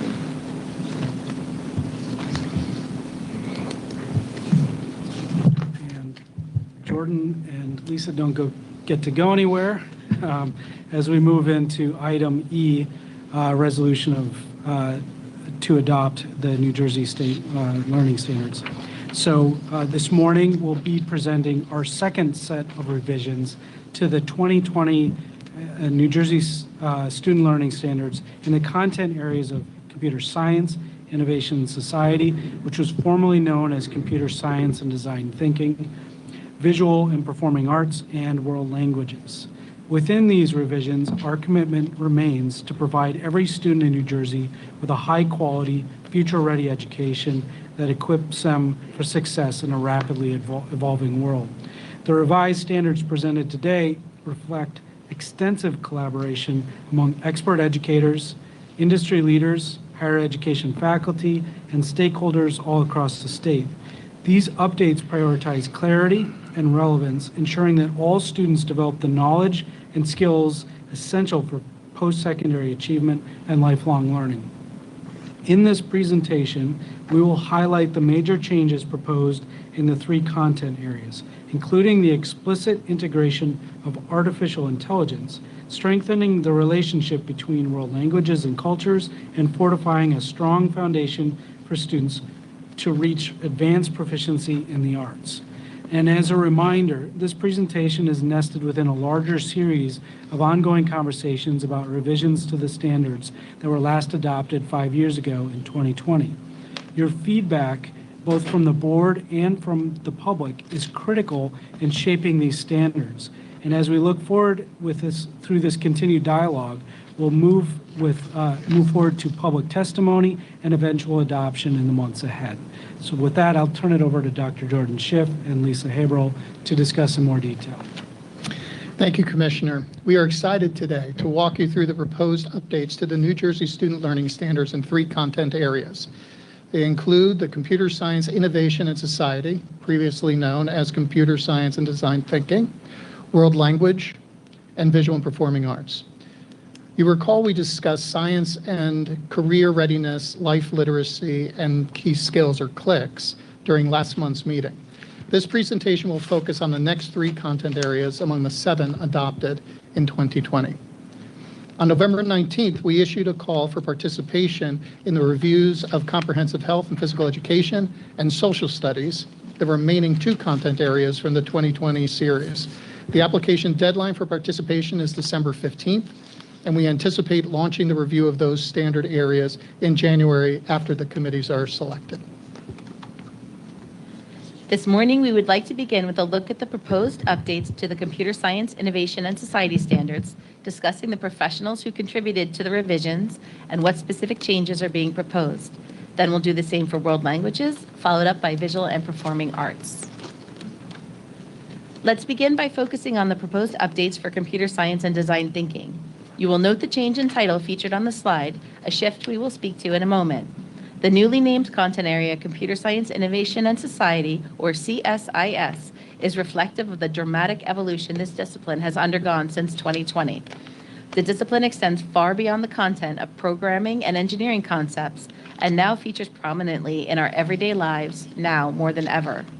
This subtle revision in title reflects how technology continues to evolve and impact our lives, and the proposed revisions to the performance expectations are designed to help students build the skills they will need to thrive in an ever-evolving, tech-driven world. The revision process was guided by a diverse committee dedicated to creating standards that are both forward-thinking and inclusive of New Jersey's educational landscape. We brought together experts with advanced degrees, many holding PhDs and ADDs, as well as seasoned professionals with years of classroom and industry experience. Our committee represents suburban, urban, and rural districts from across New Jersey, ensuring that these standards meet the needs of all of our students. Collaboration between the expert and writing committees helped us balance the academic rigor with practical classroom realities. Rapid advances in technology, such as artificial intelligence, automation, and data-driven systems, are reshaping how we live, work, and learn. To prepare students for this rapidly evolving digital landscape, New Jersey has consolidated its previous standards, 8.1 Computer Science, 8.2 Design Thinking, and key elements of 9.4 Career Readiness, Life Literacies, and Key Skills into a single unified framework, Computer Science, Innovation, and Society, or CSIS. This evolution redefines the scope and identity of the former Computer Science and Design Thinking standards, clarifying the purpose of Standard 8 and enabling systematic and seamless implementation across grade levels and disciplines. The CSIS framework is organized into 3 interrelated domains: computer science, engineering, design, and technology, and digital literacy. Together, these domains reflect the interconnected and interdisciplinary nature of today's technological world, equipping students not just to use technology, but to shape and critically engage with it as active participants in a changing society. Perhaps the most essential revision to prepare students for a rapidly evolving future is the integration of artificial intelligence literacy across all domains. The proposed standards ensure that students not only understand how AI models function and improve, but also critically evaluate AI tools and analyze their societal and ethical impacts. By emphasizing the ethical, informed, and purposeful use of AI, the framework equips students to engage responsibly and creatively with these emerging technologies. In short, 8.1 Computer Science addresses the what of AI, its structure, logic, and function. 8.2, Engineering, Design, and Technology addresses the how, applying AI tools to design, test, and innovate. And 8.3, Digital Literacy addresses the why, understanding the implications, ethics, and human dimensions of AI in society. As Dr. Schiff shared moments ago, the revised Computer Science, Innovation, and Society standards are intentionally designed to be both flexible and future-ready. They include language that can adapt as new technologies emerge while emphasizing enduring capacities, critical thinking, ethical reflection, collaborative design, and adaptability. The newly proposed learning targets ensure students engage with tools and concepts that mirror real-world applications, preparing them to thrive in a dynamic digital landscape. For example, students are guided to use digital tools to research, design, test, and refine solutions to real-world problems, learning to seek feedback and improve through iteration. Our goal is to establish aspirational yet achievable expectations that cultivate foundational knowledge and transferable skills, ensuring students remain prepared to learn, lead, and innovate as technology continues to evolve. Building on the 2020 restructuring of Standard 8.1 Educational Technology, which integrated its components into Standard 9.4 Career Readiness, Life Literacy, and Key Skills, the 2025 proposal realigns educational technology with computer science and engineering design under the Unified Computer Science Innovation and Society CSIS framework. This realignment recognizes digital literacy as a core competency, a foundational skill that supports success across computing, engineering, and the broader landscape of everyday technological interaction. The updated digital literacy domain emphasizes the effective use of digital tools, ethical and responsible digital citizenship, and a deep understanding of the relationship between technology and society, ensuring that all students are prepared to engage thoughtfully and responsibly in an ever-evolving digital world. We have also reorganized the Standard 8 domains and updated the terminology to reflect current and emerging technological priorities. For example, the Networks and Internet strand in 8.1 Computer Science is now Networks and Cybersecurity, acknowledging the growing importance of data security and digital infrastructure in modern computing. Likewise, Impacts of Computing has been moved from 8.1 and re-envisioned as Technology and Society, now housed within 8.3 Digital Literacy, highlighting the social, ethical, and civic dimensions of technology use. These updates streamline and modernize the performance expectations within each domain, ensuring that the standards remain relevant, coherent, and accessible for educators and students throughout this next 5-year cycle. The proposal also aligns the K-5 engineering, design, and technology standards with the K-5 science standards, creating a coherent and developmentally appropriate progression across both disciplines. The existing science standards already integrate engineering principles in ways that emphasize hands-on inquiry-based learning, a hallmark of the engineering process. By realigning the standards, New Jersey will promote stronger STEM integration and greater interdisciplinary coherence, especially in the elementary grades where instructional time is limited and subjects must reinforce one another. This alignment ensures the unified approach to science, engineering, and technology learning statewide. As you can see in this chart, the progression builds systematically from early exploration to advanced design. K through 2, students begin by exploring real-world situations, asking questions, making observations, and defining problems that could be addressed by creating or improving a simple object or tool. Grades 3 through 5, they identify a need or want and develop a simple design problem with clear success criteria, what the solution should do, and realistic constraints such as materials, time, and cost. In middle school, students apply these skills to authentic community challenges, developing detailed models or prototypes and documenting each step in their progress. In high school, learners refine and improve existing designs to meet both quantitative and qualitative goals, while considering resources, constraints, and the need of people impacted by the solution. This structure ensures that from kindergarten through graduation, students experience a continuous developmentally appropriate pathway that builds curiosity, creativity, and problem-solving capacity, the foundations of STEM fluency and innovation.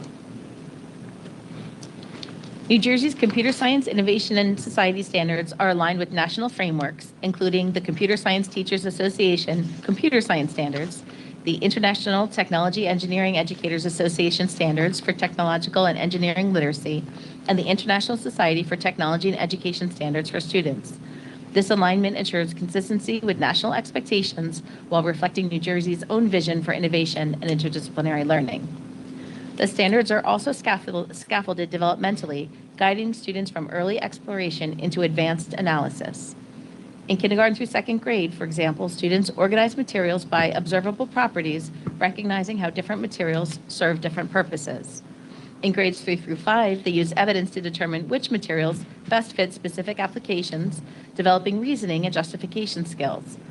By grades 6 through 8, students measure and compare material properties to inform design decisions, emphasizing applied problem solving. And in grades 9 through 12, students analyze how civilization is shaped by tools, materials, and processes, connecting technological development to its societal impacts.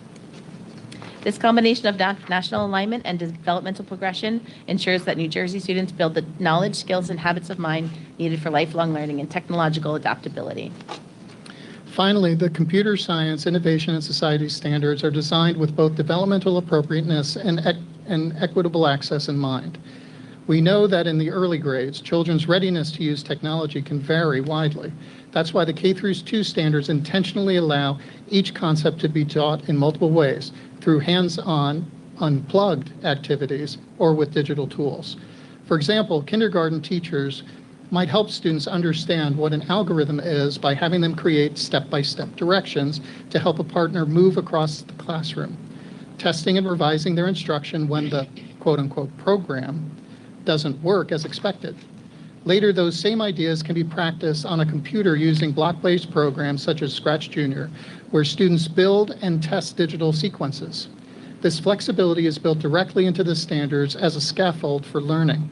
It ensures that all students, no matter their access to devices, can begin developing the logical thinking, problem solving, and creativity that form the foundation for computer science and engineering in later grades.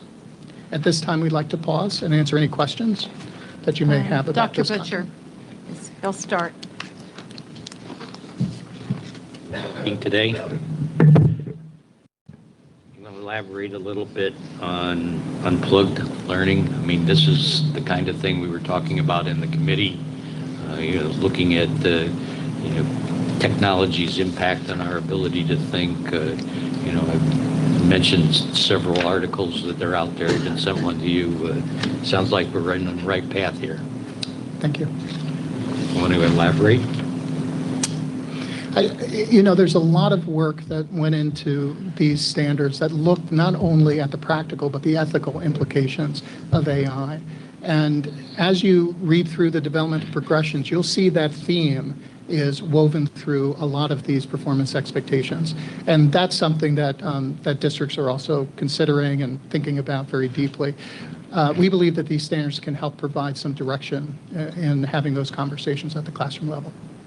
I mean, I referenced in committee, all the activity centered around cell phone use, et cetera, and what are we doing to the ability of children to learn as opposed to go to their technology. And I really, excuse me, I really appreciate you diving into this so deeply, and I'm sure we're going to hear more about it. Thank you. Yeah. And in some of this, especially in the K-2 level, you'll see the power off activities where they're actually not using technology, but building problem-solving, logical development. I picked up on that big time. I have a question. No one else. Oh, go ahead, please. I see you. Please. Thank you. I've been thinking a lot about the dip in ELA since we went over that, and I'm wondering whether there's probably not a way to capture it anymore, but there's a lag in the use of AI, the way instructors are helping students to understand the heuristic potential, pushing that prompt just a little bit more to say, why is the revised or suggested language better than my original? I don't think that capacity was in classrooms or was in professional development in the first year, and I wonder if there's just a lagging effect in the ELA of people just relying on the tool and not understanding the why. And I particularly appreciate the framework where you're talking about the what, the how, and the why. I think that's hopefully what we'll see in the future in the increased ability of instructors to use the tool as a heuristic rather than just an answer provider. One part of the conversation that we had at the committee level was talking about not only the expert committee and the writing committee, but we also have an implementation committee that is responsible for helping to build the capacity of teachers through guidance, professional development, and other activities, because many of these performance expectations will be integrated into other content areas. If I could just ask, in regards to student safety, and identities stolen, all the things that come with enhanced usage of computer access and what we do. What are we addressing that at all with the standards here? The answer is yes. Could you elaborate on how? It's in multiple areas. Domain 8.3 is digital citizenship and digital literacy, and we really do talk about keeping students safe online, their awareness of how their online activity appears to everyone, and that it's visible and has a permanent footprint. We also, during our information literacy standards that we talked about last month in Standard 9.3, we also have information literacy around keeping students safe online. So students are aware that their search history and what they're looking for, they have to critically analyze the spaces that they're searching for information in and the validity of the sources. So there are pieces there. And we also talked about cybersecurity, which appears in 8.1 as well. So the concepts of cybersecurity outside of the student's own use, but just in general, appear in 8.1 as well. And does that sort of focus at all in students being able to discern things that are credible references versus not? Yes. That lives primarily in information literacy in 9.3. And we'd be happy to pull anything you'd like to see. Thank you. How about any other questions? Yes, ma'am, please. So on slide 6, I noticed that the incorporation of artificial intelligence literacy was mainly for grades 9 through 12. Now, from my experience, I know some peers were introduced to AI even earlier, so like let's say 7th or 8th grade. I was wondering, it might not be on the slides, but if there's some sort of incorporation maybe a little bit earlier to really help transition that. Thank you for the question. In computer science 8.1, data and artificial intelligence concepts, actually starting as young as K through 2, we have a performance expectation to investigate simple examples showing what artificial intelligence is and how people interact with it. So it's a developmentally appropriate way of beginning to introduce concepts like artificial intelligence to even our very young learners. So we are addressing specifically some more complex tasks. That same particular developmental progression in middle school looks like this. Describe the purpose, function, and limitations of an AI model. So depending upon where that child is and what grade they're in, these particular performance expectations are targeted to what's developmentally appropriate for them. Okay, thank you. Yep.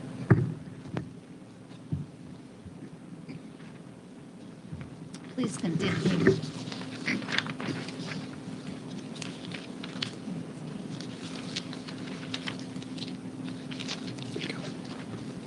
We would like to transition to the proposed revisions for the world language standards. We will explore what features are new, what content has been refined, and how these changes reflect current research and classroom realities.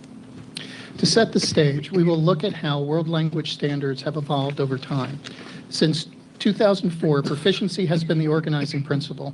Within each proficiency benchmark, performance expectations have been organized into the modes of communication: interpretive, what we listen to, read, or view; interpersonal, a conversation between people; and presentational, communication to an audience.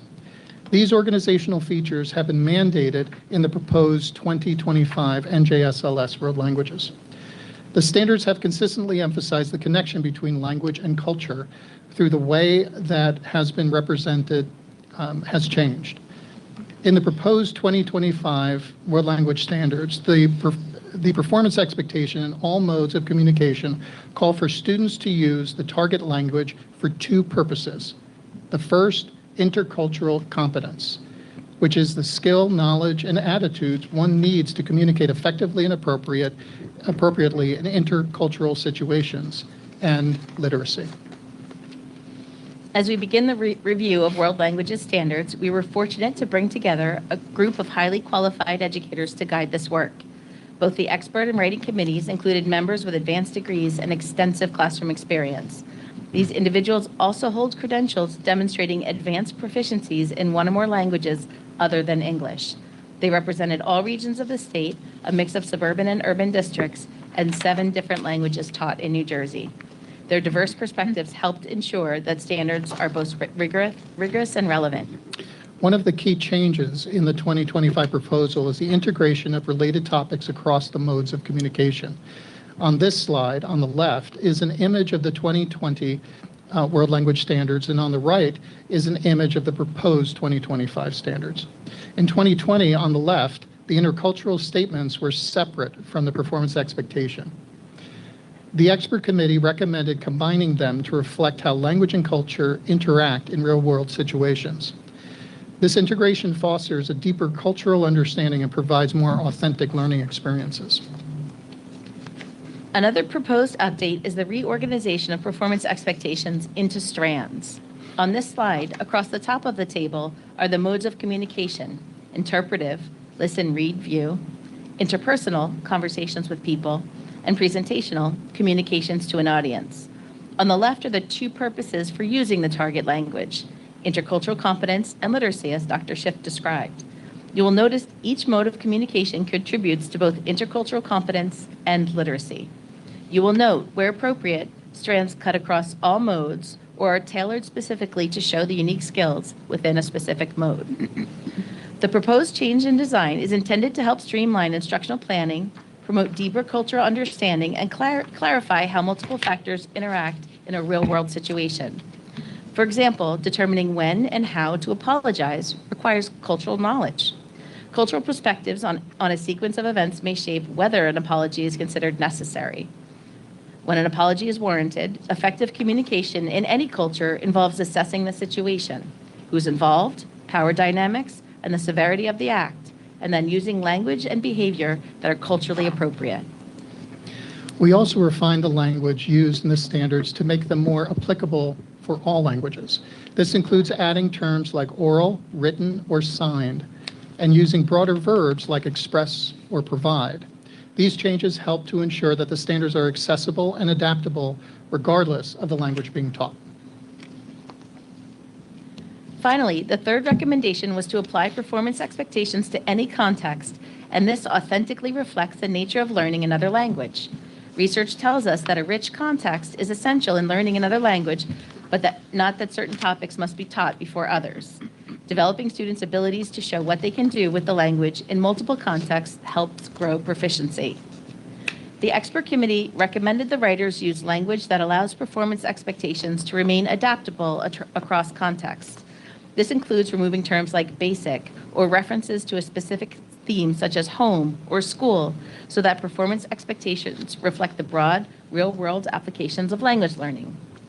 To illustrate, in the 2025 NJSLS World Language Standards at the novice low proficiency, so this is in grades K through 2, in a unit about animals in our community, students might draw pictures of the animals they see in their own neighborhood.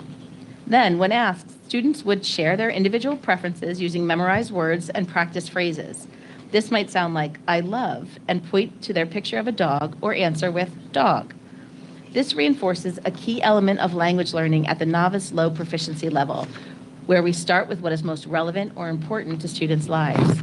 This subtle act of personalization connects the student with the content in a deeper way than being handed a vocabulary list or flashcards. In a common prescribed notion of what basic preferences students should be able to express, students may have traditionally been asked to use memorized words and practice phrases to answer questions that may or may not have been relevant to them. An example might be animals they may or may not have encountered before. This might look and sound like a teacher holding up a picture of a deer and asking, "Do you like deer?" and a student responding with, "I like" or "no," regardless of whether or not this reflects their lived activity. Focusing on what is relevant to students' lives and providing support so they can express their individual preferences increases engagement and the acquisition of language. This lays a stronger foundation which can be expanded upon in later grades. This reflects the reality of language learning. It's not about mastering isolated topics, but using language meaningfully and authentically in diverse situations. Let's pause for a moment to answer any questions you may have about the proposed language or World Language Standards. Just for curiosity, you mentioned there were 7 languages. I'd love to hear the 7 languages that are being taught. Oh, now you're going to test me. I can help Spanish, you, but- you can probably help me.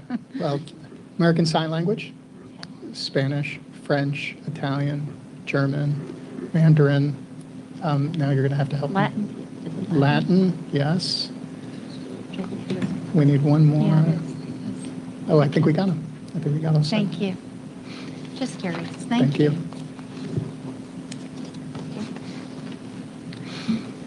Hearing no more questions, we'll continue. I don't know. Are there any more? Nope. Thank you. Let's All go right. on. Our next standard area is the visual and performing arts. Like with other content areas, our standard revision process begins with bringing together an expert committees. These teams carefully review the current standards and recommend updates for the writing committees. The department assembled 2 highly qualified committees to guide the revision of the visual and performing arts standards. The expert committee brought deep academic and practical experience to the table. Over 20% held doctoral degrees, and members averaged 19 years of experience in education, spanning classroom teaching and arts administration. Their backgrounds covered all 5 arts disciplines, and they represented a diverse mix of suburban, urban, and rural districts from across New Jersey's northern, central, and southern districts. Our expert committee identified 5 key areas for refinement across all arts disciplines. First, they recommended streamlining the performance expectations to focus clearly on foundational content and improve vertical alignment, the coordination of skills and content across different grade levels to ensure that learning builds progressively from one year to the next. They also worked to realign expectations with the anchor standards, which describe the general knowledge and skill that teachers expect students to demonstrate throughout their education in the arts to ensure a logical learning progression. Enhancing learning progressions was another priority, making sure students build skills in a way that supports deeper understanding over time. In music, we revised the coding system to reflect proficiency levels, especially in ensembles and harmonizing instruments. And finally, we clarified the language of the expectations to make them easier for educators to implement in the classroom. Here's a great example of how consolidation improves clarity. In the 2020 standards for general music by grade 5, the Anchor Standard 4 and Anchor Standard 5, there were 2 separate expectations. One focused on reading and performing music, the other on analyzing rhythmic and melodic patterns. The writing committee saw that these 2 expectations were aimed for the same learning outcome, so they combined them into a singular, clearer expectation that still captured the essential skills. This kind of revision helps educators focus on what matters most and supports stronger alignment across grade levels. The committees reviewed performance expectations to ensure optimal alignment with the anchor standard. They identified the appropriate alignment and revised language as necessary to support a clear progression of sequential learning. This example is for media arts by the end of grade 12. The performance expectation is focused on critiquing work to determine how well the purpose and expressive intent are evident in the product. Note the highlighted language of the 2020 performance expectation. Given its focus on critique, the experts recommended moving it from Anchor Standard 1, generating and conceptualizing ideas, to Anchor Standard number 9, applying criteria to evaluate products. The language was also revised to enhance clarity of the performance expectation. The committee also looked closely at how students progress through the standards. In this example from Visual Arts by grade 2, the original expectation asked students to categorize and evaluate artwork, tasks that may be a bit abstract for younger learners. The revised version clarifies the task and introduces basic art vocabulary, helping students build a strong foundation for future learning. It's all about meeting students where they are developmentally and setting them up for success as they grow. These revisions ensure students engage with key concepts at a stage where they can meaningfully understand and apply them. Another area of focus was clarifying the language of the standards. Take this example from dance at the advanced high school level. The revised version integrates the original ideas into a single, concise, and coherent sentence. It continues to emphasize the importance of personal voice and the intentional use of choreographic tools while improving clarity and the ease of implementation. This type of refinement across the 5 arts disciplines supports educators by clearly articulating the essential skills and knowledge students are expected to demonstrate. Looking ahead, we're excited to collaborate with educators, art organizations, and industry professionals to develop practical tools that support the rollout of these revised standards. These resources will help unpack the standards, guide curriculum development, support assessment design, and expand arts programming across schools. We're also creating materials to help students explore career pathways and prepare for post-secondary opportunities. Our goal is simple: to ensure every educator has the support they need to bring these standards to life in their classroom and inspire meaningful learning for all students. We are happy to answer any questions that you may have about our visual and performing arts standards revisions.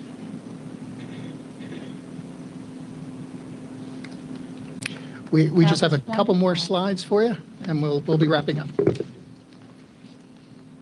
This table outlines the timeline for review, revision, and the adoption of the 2025 New Jersey Student Learning Standards. It highlights key phases from expert recommendations through the public comment and final adoption, ensuring transparency and stakeholder engagement throughout the process.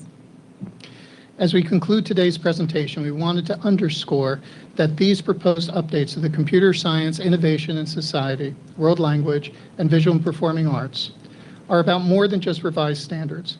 They affirm our deep appreciation for the arts as a vital part of human expression and creativity, for the connections created through the study of world languages, and for technology as a powerful driver of innovation and opportunity. These changes celebrate the expertise of educators, the insights of stakeholders, and the evolving needs of our learners. By grounding this work in research, developmental best practices, and authentic real-world application, we are shaping standards that advance culturally responsive instruction and intercultural competence, nurturing artistic talent, strengthening technological fluency, and ensuring that every student's experience learning that is inspired, inclusive, and future-focused. We thank you for your continued engagement as we move through this process together. Thank you. Thank you very much.